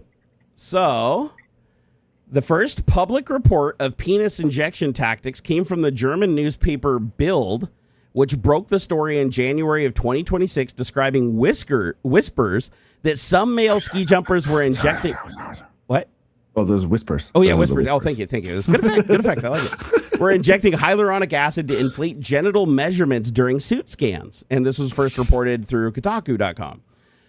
Who was first? No athlete has been named. Multiple reports emphasize that no specific ski jumper has been formally identified, accused, or charged in connection with these injections. The allegations are described as circulating behind the scenes in the ski jumping world rather than being tied to any known individual at this time.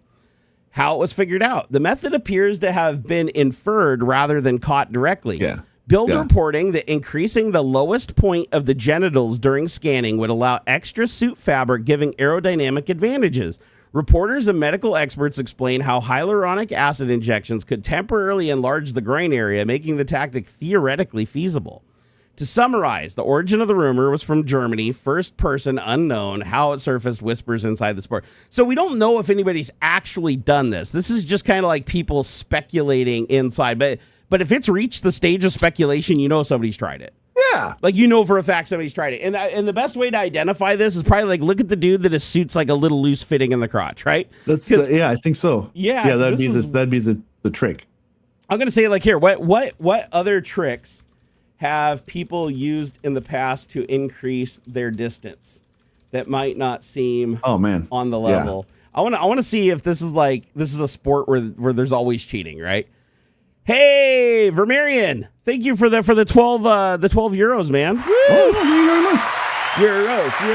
Euros. Also, Don Kellogg, again, thank you for that $2 earlier, brother. Super appreciated on the He Said Microsoft. Oh, and another $2 correcting it. So when he mistyped Micros, he corrected it to Microsoft, gave us another $2. Appreciate it, man. And then Blue Varo, thank you for the $5. He said it was aliens. They had a whole documentary about it called Stargate. Oh, yeah. Oh, that's funny, man. That's funny. All right, so here. Oh, wow. Okay, this is. There's been a lot of cheating in the sport. All right, so here's the best known, not quite on the level tricks that ski jumpers have used over the years to squeeze out extra distance. Oversized suits that would correlate with this, right? Yep. Athletes would wear suits that are slightly too big to create more lift, basically acting like wings. This was the most common tactic that led to very strict suit fitting rules. So the laser scanning they do nowadays is because people used to just lie about their suit size and wear, loose suits so they could just, so that was an easy cheat. That one's covered though. They can't do that no more. Now we got stretching the suit. It says jumpers will deliberately stretch their suits, especially in the crotch and armpit areas, so the material creates more drag and lift during flight.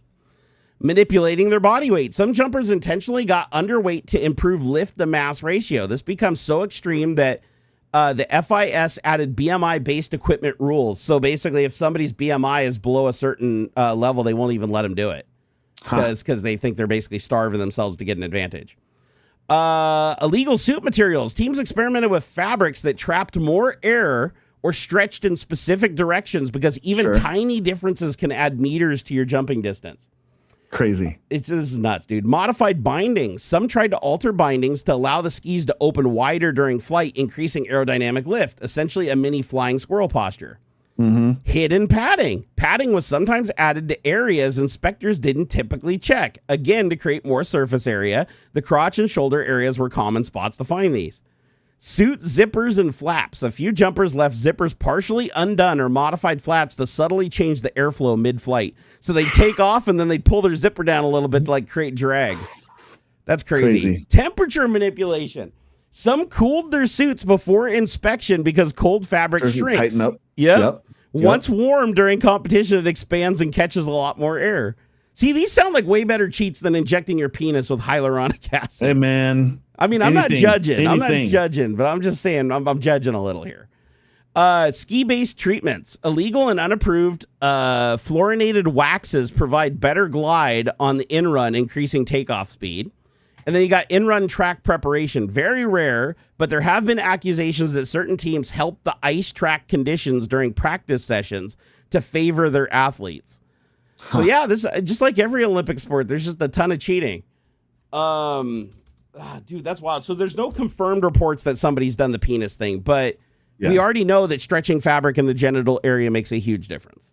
So, so to me, it sounds like somebody's done it for sure. Like somebody's absolutely done this. Like they have. Yeah. How would you prove it though? That's the thing is like the only way to prove it is you'd have to basically look at their dick like before and after. And you said that sticks around for like a year, right? Or you scan them. Yeah, you scan them before the jump and compare from the initial one. Yeah, that'd be the only way. It's like day before you get scanned again wearing your suit, and if it's off by too much, then you go in, they measure your dick. They're like, if your dick grows more than 2% bigger than this, you're disqualified. I was in the pool. Dude, that's what they would do though.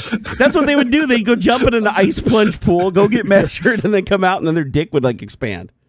Yeah, that's weird. Dude, this is some weird shit, dude. Super weird shit. Hey, Michael R. Media, thank you for the $10. Woo woo! He said, on cars, I finally obtained one of my random dream cars being a G35 Coupe Sport package. Nice, man. Ooh, nice. The Infiniti G35. That's basically the rich man's 350Z. Skyline, isn't it? No, the Z, 350Z, I believe. Isn't it? G35 Coupe? The G35, I think G35. That's the poor man's Skyline. Let me see. Yeah. It's the Infiniti G35. That's the guts of it are basically the Japanese I'm almost Skyline. Sure it's the Nissan, just a reskin Nissan 350. Is it not? Let me check here. I could be wrong, but I'm just looking at these pictures. This is the American version of the Skyline. The Nissan Skyline. It's not all. I don't think it's like all-wheel drive. You're talking like the R35 Skyline, right? Of the newer Skyline, like depending on the year range. The one I'm looking at is from like 2008. So it's like that weird in-between one that people didn't really like the styling of. Let me see, because I'm curious. Because sure. The wheelbase to me looks like a 350, but let's see what it says here. I can see that too. I can see that. So it says the Infiniti G35 is more closely related to the Nissan Skyline. Holy shit, you're 100% right, dude. I honestly did not know this. Guts. It's like getting the Lexus SC300. If you got the older SC300, it has the 2JZ, but they put it on a automatic. They put the 2JZ on an automatic transmission in the States under the Lexus SC300. Mm-hmm. And then they put this janky V6 on the manual version, and so a lot of people will swap it. That is badass. I did not know that. Yeah. I this whole time, every time I saw a G35, I thought it was a 350. That's awesome. Yeah, but a lot of people didn't like the styling. But like to me, it's a classic luxury look to me, very smooth lines and things like that, where the Skylines have had kind of angular, almost kind of stealth fighter looking kind of thing. Yep. Yeah, so you got like the like 2000s, early to mid 2000s G35, right? Yeah. Oh, there's a Nissan Skyline V35. I've never seen this. I guess it's a Japanese only Skyline. Yeah, that's what I mean. Shit. People were buying these Okay. G35s because they were basically rebranded Skylines. I've never seen the Japanese Nissan Skyline. Like Classic. I only know the G35 Skyline that's in the States, the all-wheel drive, the beast, right? But now I'm looking at the Japanese Skyline and it looks just like the same wheelbase and everything. So does this have until the new ones, the new ones, the more 2020s Skyline, that's it's like $100,000 fucking the R35 or whatever. Do these share the same engine? Maybe that's where I'm confused because these are a VQ engine, right? It's basically the same guts, just rebranded. Because I think the VQ aren't the VQ engines in the 350 and 370Z though. Mm-hmm. So do they use the same engine in the Z as they do in the Skyline? If we're still talking about the early 2000s Infiniti G35, yeah. Oh, there we go. Michael Armenia said, "Yeah, I'm right. It's the same platform as the 350Z too." Yeah. So the chassis, the chassis is shared with the Skyline, but the Skyline has the same engine as the 350Z.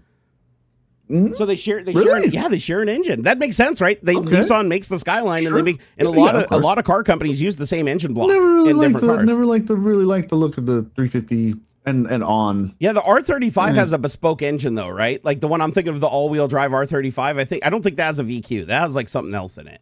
Here, let me see. What is an R35 Scott? Those are big cars, by the way. When I saw one of those in person and drove it, I was like, holy shit, this thing's big. It is. I'm shocked when I see them on the road. Yeah, I always thought it was like a small car, and I saw it, and I was like, holy shit, dude, this is like a fucking Impala. Congrats, though, dude. Right on. Good for you, Michael. Our media. That's slick as shit. I'm jealous because I've seen G35s for like good money back in the day, and I was like, the only reason I never got one is because I drove a 350Z and I didn't really like it. And but now that I know it's the freaking Skyline with like the longer wheelbase and everything, that's badass. Same transmission and everything. What engine does the G30 or no? What is it? The R V6. What's the Skyline? Is it the G35? What's the Skyline in America? The all-wheel drive Skyline. What is that one considered? I know they just call it the Nissan Skyline here, but it's like it's got a number that precedes it. It's like the I can't remember what is the model of the U.S. market all-wheel drive newest Skyline? Because I cannot remember. It's like is it R35? Maybe it's R35. I think it's R35. Let me see here. So, okay. So the all-wheel drive. Oh, shit. There's an all-wheel drive version of his car called the Q50, all AWD. So there's an Infiniti Q50 that's basically the all-wheel drive Skyline. So they actually made an all-wheel drive version of that car too. That's badass, dude. Because when I think Skyline, I think all-wheel drive. I didn't even know they made a rear-wheel drive Skyline. Well, I guess they don't because the Infiniti technically isn't a Skyline. It's based on the Skyline chassis, but it's not all-wheel drive. It's just rear-wheel drive. So that's interesting. So how does it share the same transmission and everything if that's the case? Here, why? This is very interesting because I see those Infinitis around, like not very many of them though. I don't think they sold really well here in the States because I don't see them all the time. When they're more of a rare sighting around here. Yeah, R34 GTR. That's what it was. R35. Sorry, R35 GTR is the one I'm thinking of. That's the all-wheel drive, 400 plus horsepower, or no more than that. What is it? 600 horsepower? It's a lot. Like if you've ever driven one of those cars, it's faster than shit.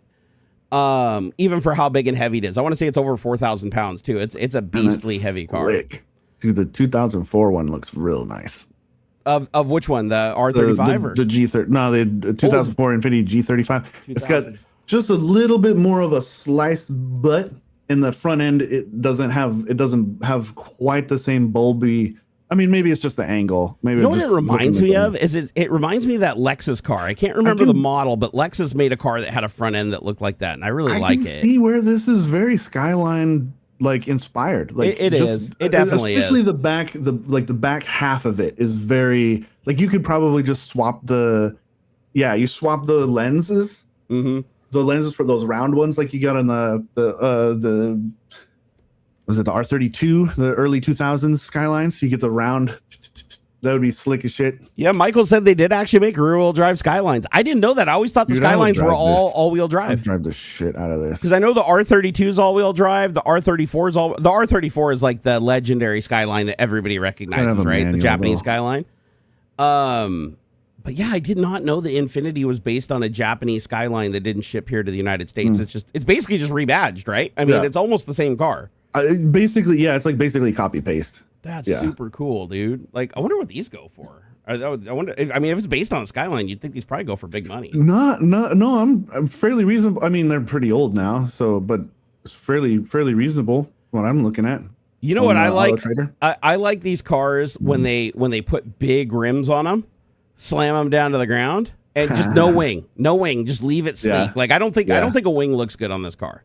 I agree. This is one of those cars where it's like so sleek and the way the back, trails off. Like it's like just no wing. The angle on the trunk and the lights. Very cool. Maybe put like a little bit of a duck, like a little duckbill wing on there or something, but like don't put like a giant Gran Turismo wing on there.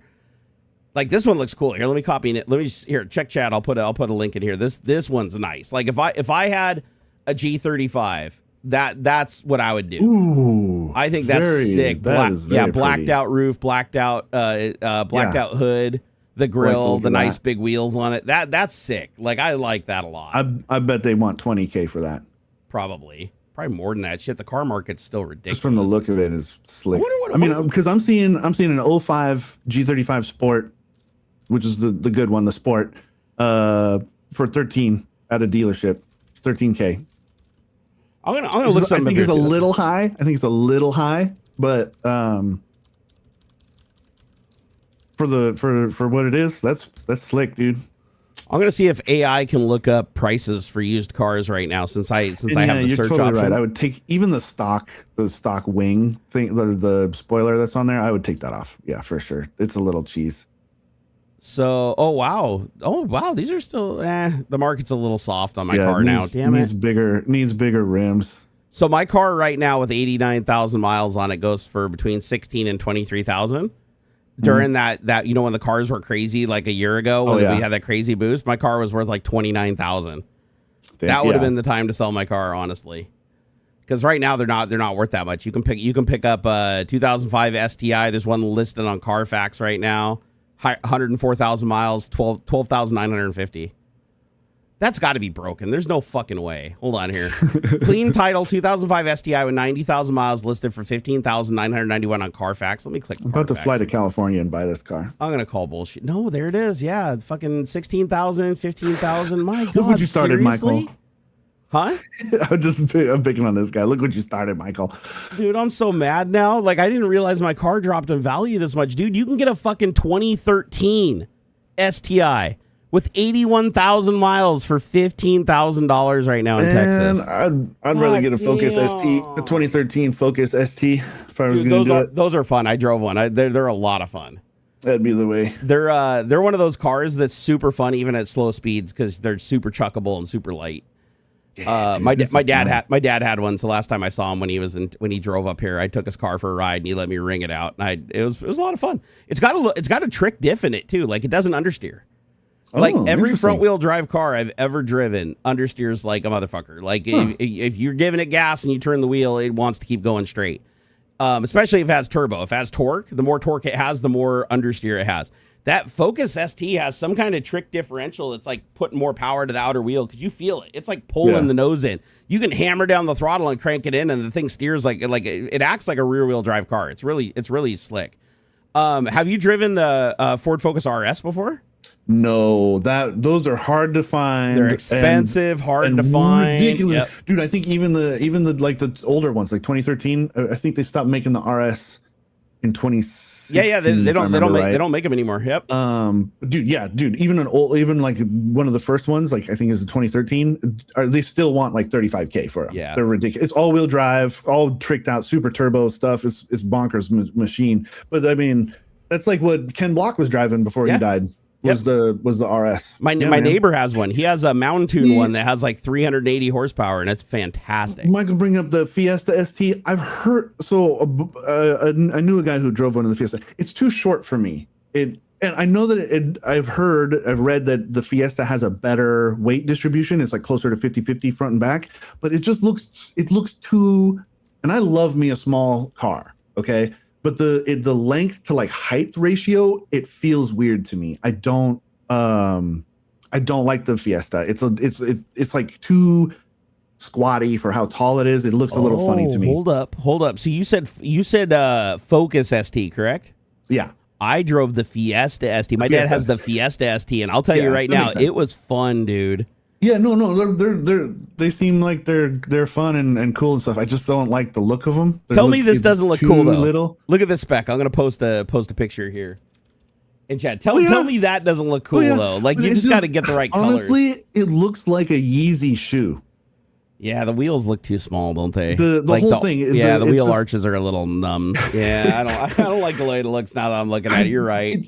It's smooshed from front to back. And if it were, I don't know, if it were just like a little shorter maybe or something, I don't know exactly what it is, but it's weird to me. I know I would have fun driving the thing. It looks so fun though. It's a go-kart, dude. It's a go-kart. I bet. I would go with the Focus because it's a little longer, and I like the look. Yeah, because when I pulled up the Focus, I was like, I remember my dad's isn't a 4-door, and the Focus is a 4-door. You can tell. You can tell. And there's still a decent back seat in the Fiesta. Like it's not just a 2-seater. But plus, I think it's not like a 3-cylinder. It's like a tiny little engine in it. When you start it sounds super puny, but the turbo kicks in instantly. There's like no turbo. You're right. I do think the Fiesta, I think, is a 3-cylinder. But dude, it still pumps out like 215 horsepower or something. It's ridiculous. Dude, you can tune them up over 400 horsepower. Yeah. Damn. Yeah. It's a 4-cylinder. It is a 4-cylinder, but it's a little. Okay. It's like a 1.6 liter. The newer Focus STs, like into the 2016-ish, I think they come stock at like 310.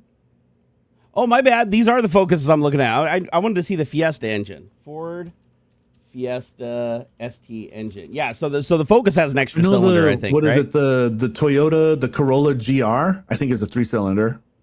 The super sporty Corolla. That's what I'm thinking of. That's the one I'm thinking of. That's the 3-cylinder with the turbo, and I'd love one of those too. That'd be bonkers. Those are super expensive though, because everybody wants them. Yeah, I keep comparing the Focus ST, the Veloster N, and the I've kind of dropped off the Civic Type R. The look of it's too weird to me. No, it went to spaceship. Like they went off the deep end with like made it look like it came out of a mod shop.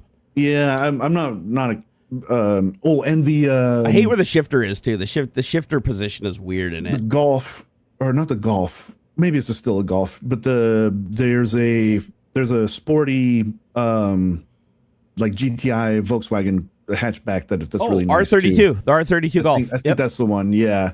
Those have about 300 horsepower too. They're basically comparable. A little hot hatch, man. And the United States doesn't really do hot hatches anymore. Dude, Hyundai dropped the Veloster so that they could focus on the Kona. Look that up. Look up the freaking Hyundai Kona. It's with a K. It's Honda Kona? Yeah, Hyundai. Oh, Hyundai makes badass shit now. I love my Veloster, and it's just like a base Veloster. It's 2-point slow, or it's not even a 2.0. It's a 1.6. Dude, this thing looks like a little crossover rally car or something. I don't know, man. This doesn't know what it wants to be. It's like a tiny. Yeah, it's a small crossover. And I'm like, bro, you dropped the sports car, and I think it's because Hyundai's still involved with Genesis, which they spun off as like their own brand, the Genesis. Yeah, Genesis is now like its own premium brand. Yeah, and that's their sports car. And so I guess they're like, maybe they're focusing on that. Dude, the Genesis has like over 400 horsepower or something like that. It's a beast. Stinger. The Stinger's really I like the Stinger. Fucking cool, man. Yep. That's like a 4-door like beast. I don't even think those are in production anymore, right? I don't know about the Stinger. I don't think they make them anymore. Yeah, it was like, didn't they have like a V8 in it or something? Like it's a beast. It's a beast of a car. Things, yeah, dude. I would go for but those are wicked expensive still. You know who makes it though? Kia. Everybody hates Kia, and then they made like a banger car that everybody loves. That's what blows my mind. This like sports sedan, dude. It's such a good looking car too. It's so cool looking, man. It is super cool. Let me put a link in chat. Check this out. This is a car that you used to be able to buy MSRP for $24,000. Yeah, $24,000 8 years ago. Yep, I'm looking at them. 2022. I guarantee you can't get them for that price anymore. I'm looking at one right now in Prairieville. Used though, right? Used Louisiana. for 22? Yeah, used, of course. Damn, you can get one for 22 though? Seriously? 22,409. The car market is super soft right now. In Louisiana. I'd go fly out there and drive it home. How many miles did it have on it? 60K. That's nothing.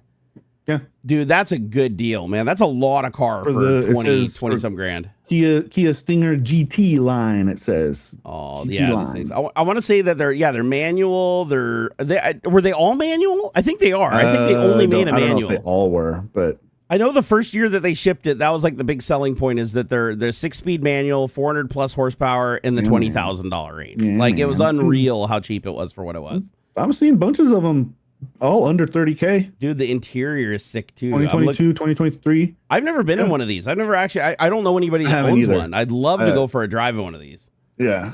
Watch, the reason you never see them is because they're probably all broken down. There's probably like some massive defect.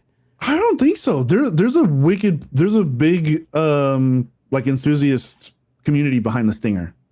Wait, that doesn't look like a V8. What engine does this thing have in it? I gotta find this out. This is crazy. Let me see here. I want to see what engine this thing has because that does not look like a V8, unless it's like a slant V8. Here. I don't want an automatic. Let me narrow this down. Oh, you did find an automatic though, so they do make automatics. Yeah. Okay. Yeah. Let me narrow this down. You can't get an automatic. Drivetrain. No. Engine type. Looks like they made a 6-cylinder and a V6 and a 4-cylinder. From what I'm seeing. Oh, it was a V6, but yeah, it's like a V6 that makes 400 horsepower. Like it's a lot of horsepower for what it is. Let's see. What engine is in the Hyundai? Let's see. 2018 GT2. Or no, look Kia, at this Kia one. Stinger, right? Kia Stinger. What does that mean? Kia also had a luxury car, the Kia K900 with a 5-liter V8. That's crazy, dude. Boom. How do you come out from underneath that reputation, though, man? Like Kia had the worst reputation, like in the world for the longest time. Hyundai did. Hyundai did. But you know what? You know what pulled Hyundai out though was the Veloster and rally racing. Oh yeah, that Veloster dominated rally racing for a while. They must have stole some styling guys from Honda or something. Hey, did you tell me that was a GT model, the one that was 22 grand with 60K? GT line. Dude, that's the biggest engine one too. That's a 3.3 liter twin turbo V6 for 22 grand. That's insane. So it looks like in the later years they replaced the 2 liter. They had a 2 liter 4-cylinder. They took it up to 2.5 liter. So for a 4-cylinder? For a 4-cylinder, yeah, 2.5 liter 4-cylinder. I mean, my automatic though. My Subaru has a 2.5 liter, a 4-cylinder. Okay, horizontally opposed. Man, I keep seeing automatics. I don't want. So it's a 3.3 liter inline V6. So it's basically got like a 2JZ engine, basically. Here, what? Why am I only seeing automatics? Did they only make these in an automatic? What's going on here? Wait, do Stingers come in automatic or come in manual? Because I could have swore the first year was a manual, and that was like why Jeremy Clarkson loved it so much. Oh shit! No, I was wrong. Kia Stinger's automatic only. Yeah, they never flappy paddles. Then yep, never offered a Okay, can you shift it manually? There must be like a sport mode. Hyundai owns Kia? No way. Although I guess I wouldn't be too surprised. Wait, did you just say Hyundai owns Kia? Somebody in chat said that. Dude, if that's, I mean, a lot of car companies do own each other. Like I think Ford owns like 13 different companies. Hyundai, Genesis, Kia, huh? I actually found out that Ford even owned Lamborghini at one point. I thought that was crazy shit. I mean, they don't anymore, but there was a point where they owned Lamborghini. I was like, God, really? An American car company owned Lamborghini? Yeah, apparently they did. Yeah, so Kia Stinger only has flappy paddles. Wow. Weird. So it's not a true manual, and it's not like a Ferrari where it's a manual transmission that's computerized with paddles, where it shifts really fast with with an automated clutch. Although as much I've driven a few where it's you get like an 8-speed automatic or whatever, and you can manually shift it and stuff. It's still a pretty satisfying experience. You know what car I want? The Ioniq 5N, not the 5N, but you had the Ioniq 4, right? 5 was cool. What's that? Which one did you have? The Ioniq before you got rid of it? The Ioniq 5. So you had the Ioniq 5. So the 5N, I really want to drive one because not only do they put a bunch more power in it, it like makes like race car sounds, and you can actually do virtual shifting.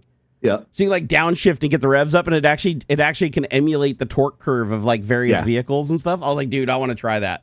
That's fun. Because that's the thing that's missing from electric cars for me. It's like, yeah, I know they're super fast, but they just don't make any noise. Right. Like, I want to have an electric car that sounds like, a fucking NHRA dragster and that I can like tune it so I tune it so it's got a power curve like a turbo or a power curve like a naturally aspirated V12. Right. Like, I think that would be cool. I think that's the thing that's been missing from all the electric cars, honestly. You know how much better Tesla would sell if they just installed that feature? It's purely a software feature. They don't have to add any more hardware to the car. It already has a sound system inside. It already has all the sensors for, wheel lockup, and it could do every sound. You could take all the video game soundtrack of like every fucking car and just stick it on there, match it to the RPMs, mix it in with the wind noise outside and pipe it into the stereo system. That'd be badass. Dude, it'd make driving fun. Yeah, like you get in there, and that's the key, right? Yeah, have it where you stab it to the floor, and it's like, and that turbo comes on. You hear the turbo spool up, and the thing takes off. That'd just be fun. It's not efficient. It's not about maximizing battery and maximizing torque and everything. It's just fun. It's the fun factor. And I feel like Hyundai is the only car company that's made an EV that acts like a gas powered car when you want it to. It doesn't have to all the time. Apparently, you can disable the sound and the torque curve, and it's like 1 foot driving like a Tesla. But just being able to hit a button and be like, you know what, I want to go for a spirited drive, and I want to downshift an engine brake. Because that's the thing, EVs don't engine brake unless you have the one pedal thing engaged on like a Tesla. Right. I want to have an EV that emulates engine braking, where when I downshift, it actually creates more drag on the system and regenerative charging and slows me down. That would be badass. Let's see here. Did you know with Ubuntu and WSL, you can install GNOME Desktop and use the file system from Ubuntu? What? Yeah, you can actually, not just GNOME Desktop, you can open up any of the desktop managers under WSL. And you don't even, another thing is you don't even have to open a desktop window manager. You can open the GUI app and it'll hide the desktop manager and just put the app in a window on your Windows desktop, and you can like resize it and everything.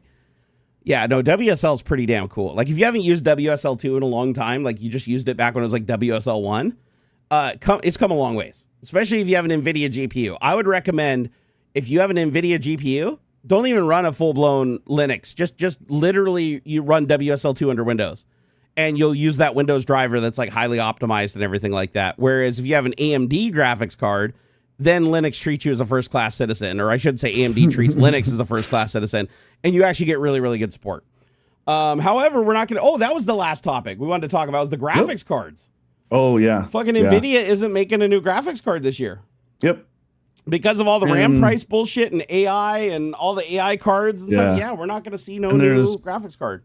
There's rumor that they're going to spin up production of the 30 series or something, 40 series. Base, like the 4050s, 4060s or something like that, 3060s, something like that. But that's pure rumor. I don't know that Jensen's like even addressed that at all. But yeah, they're not going to be announcing a new graphics card this year. The 60 series is probably going to get punted out to 28.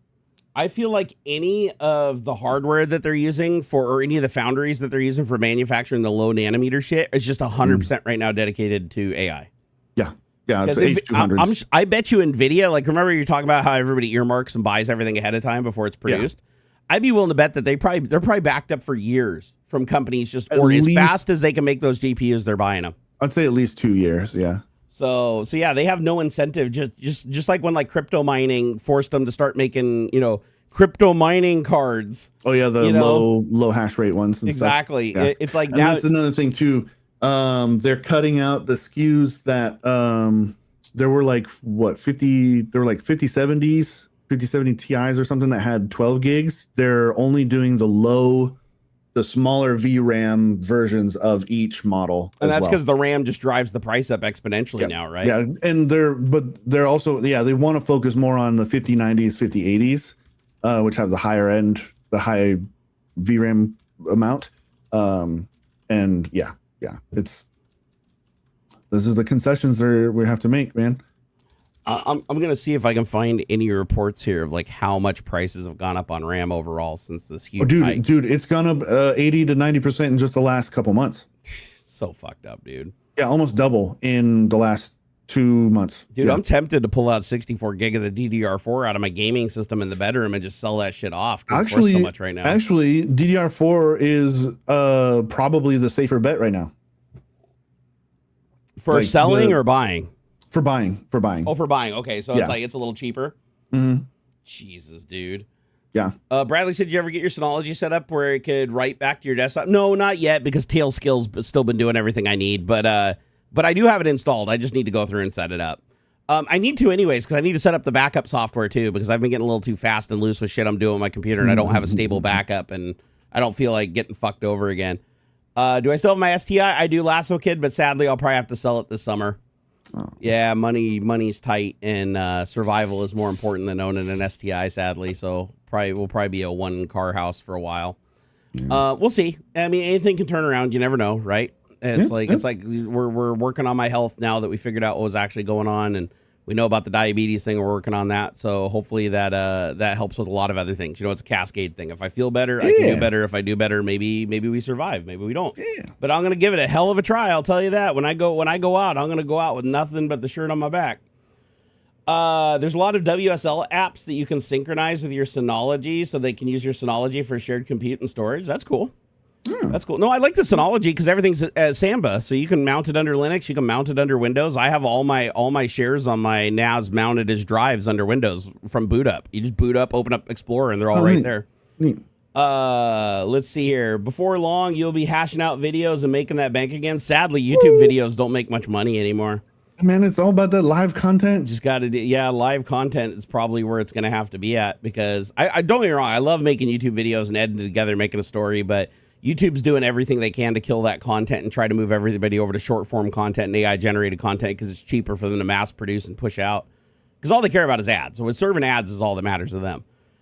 Ian Who said Paul's Hardware has monthly videos on price increase with Excel. The worst in the country is the 64 gigabyte DDR5 Kingston. Went from 120 rough to 2 million. Holy shit. I don't know what the exchange rate is on that, but that's a massive percentage jump. Well, 120,000 to 2 million. Oh, 120,000, 2 million. Yeah, but that's still a massive jump. That's 10x. Yeah, that's huge. Yeah. Okay, so here's the short version of how much prices have jumped. So DDR5, in extreme cases, examples include 32 gigabyte kits rising from 90 euro to 110 euro up to 400 to 550. What the fuck? Yeah, man. Roughly a 260 to 400% increase depending on the kit. This is from techsearchers.com. Some popular 32 gig DDR5 6000 kits exploded by up to 432% since mid 2025 from Tom's Hardware. Industry-wide contract prices rose about 171.8% year over year. That's from resellcalendar.com. And forecasts predict another 55 to 60% increase in Q1 of 2026. My God. And that's just for DDR5. For video RAM, because I also checked for GDDR6, it's at GDDR6 spot price jumped from 61% from July to December in 2025. Broader reports showed GDDR6 costs rising about 33% in 2025. And in early 2026, GDDR6 cost per gigabyte rose about 30% from 250 to 330 per gigabyte.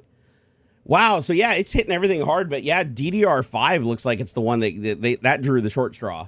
Like that's the one that's just gone up. I mean, is this like tariff shit that's causing this, or like what's causing? Is there these price increases everywhere?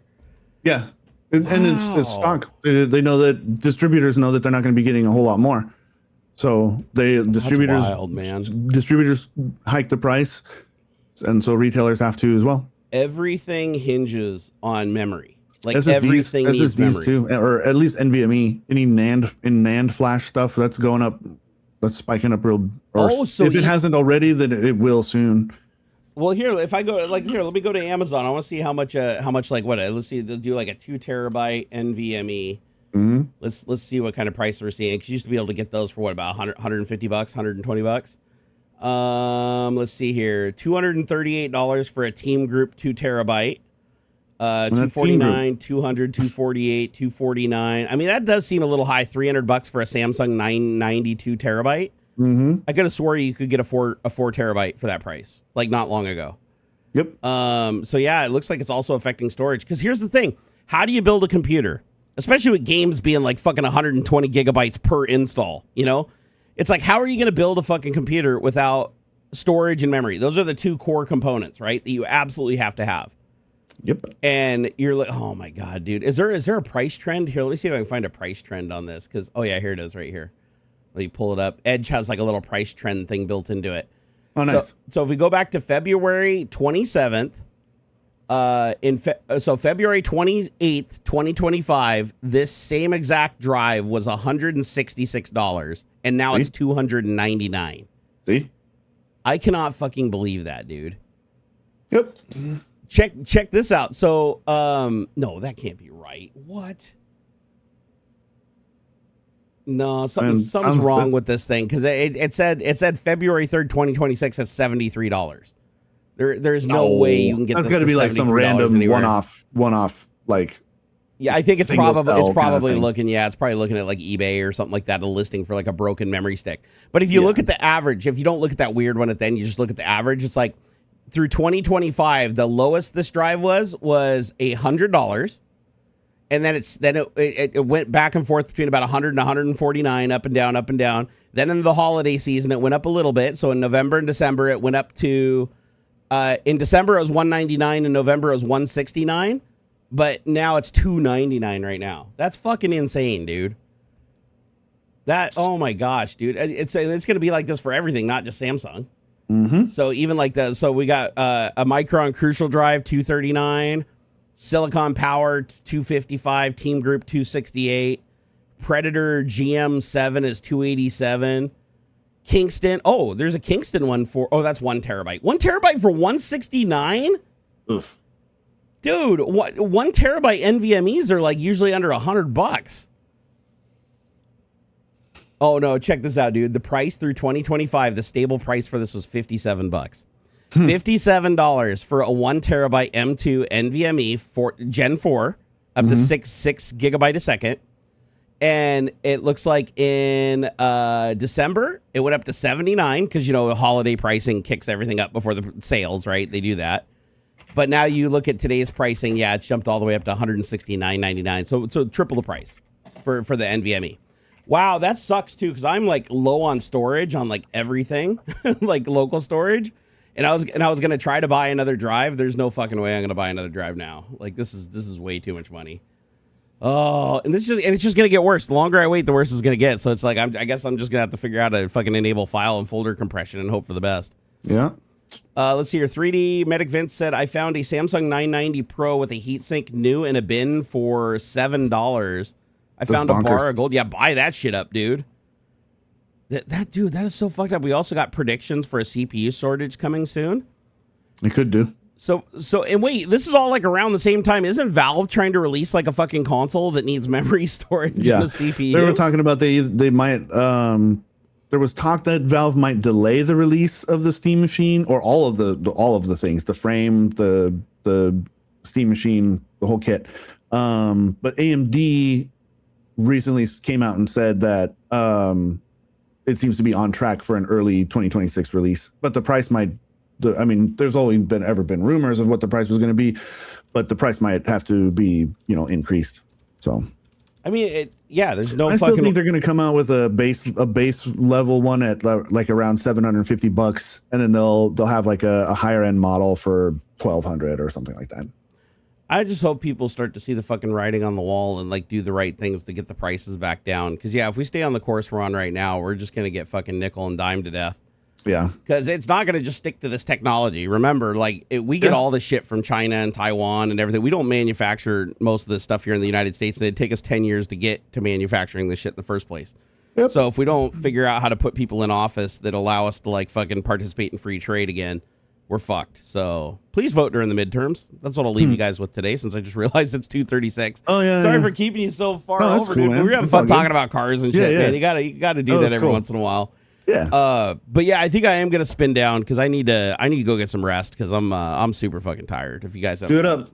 Sleep. So, but I had a blast today, you guys. I'm sorry I didn't see you over on Twitch this last week. I was feeling like shit. I'm feeling a little bit better now, but I'm still, if I'm honest, my migraine is still bugging me. It keeps popping in and popping out. Like it goes away for a little while. So I think I got a pinched nerve in my neck or something. So I'm going to have the missus work on that and see if we can't figure that out. I'm hoping it's not something any worse, but if it doesn't clear up soon, I'll go see a doc and let you guys know what's going on. What are your plans for the weekend? I don't know. You don't know? And I know I got some house chores and stuff to wrap up, but I don't know. Well, if maybe you decide figure something out to do for the Super Bowls tomorrow. No way. Super Bowl's tomorrow? Yeah, How the Super hell Bowl did I tomorrow. not know that? Isn't the Seahawks know. playing in that? Yeah, Seahawks and the Patriots. Oh, bro. In the 49ers stadium. Who are you betting on? Who are you betting on? I think the Seahawks have got it this time. You gonna go with the Seahawks? Yep. Gentlemen's bet $1. I'll go with the other team just because I always lose every year when I bet people on the Super Bowl. All right. Sounds good. So by me betting you $1, I am guaranteeing the Seahawks will win. Sweet. All right, I'll see you on the other side. I will make good on the bet. Luckily, I'm still good for at least $1. Hey, before we go, let me make sure I didn't miss anybody. Michael R. Media, again, thank you for that $10, dude. Absolute legend. Vermirion, thank you so much for the support. Same thing goes for Don Kellogg. Our man Blue Varro, Gaming Matty Rocks, Pod Lassie, Tech Brew Boss, of course, also bringing the AI. Killer Pain, thank you for the $10 earlier and the information on the insulin resistant stuff. Evil Eye Gaming, Pod Lassie again, Old Broger, Blue Varro, and Tech Brew Boss yet again. You guys are awesome. Thank you for all the support. And we will catch you next time at the same bad time, same bad place. Possibly, or maybe we'll change it just to mix it up for you guys. Maybe. Who knows? Might be on the other side. Yeah, you never know. All right. Peace out, guys. I'll see you later.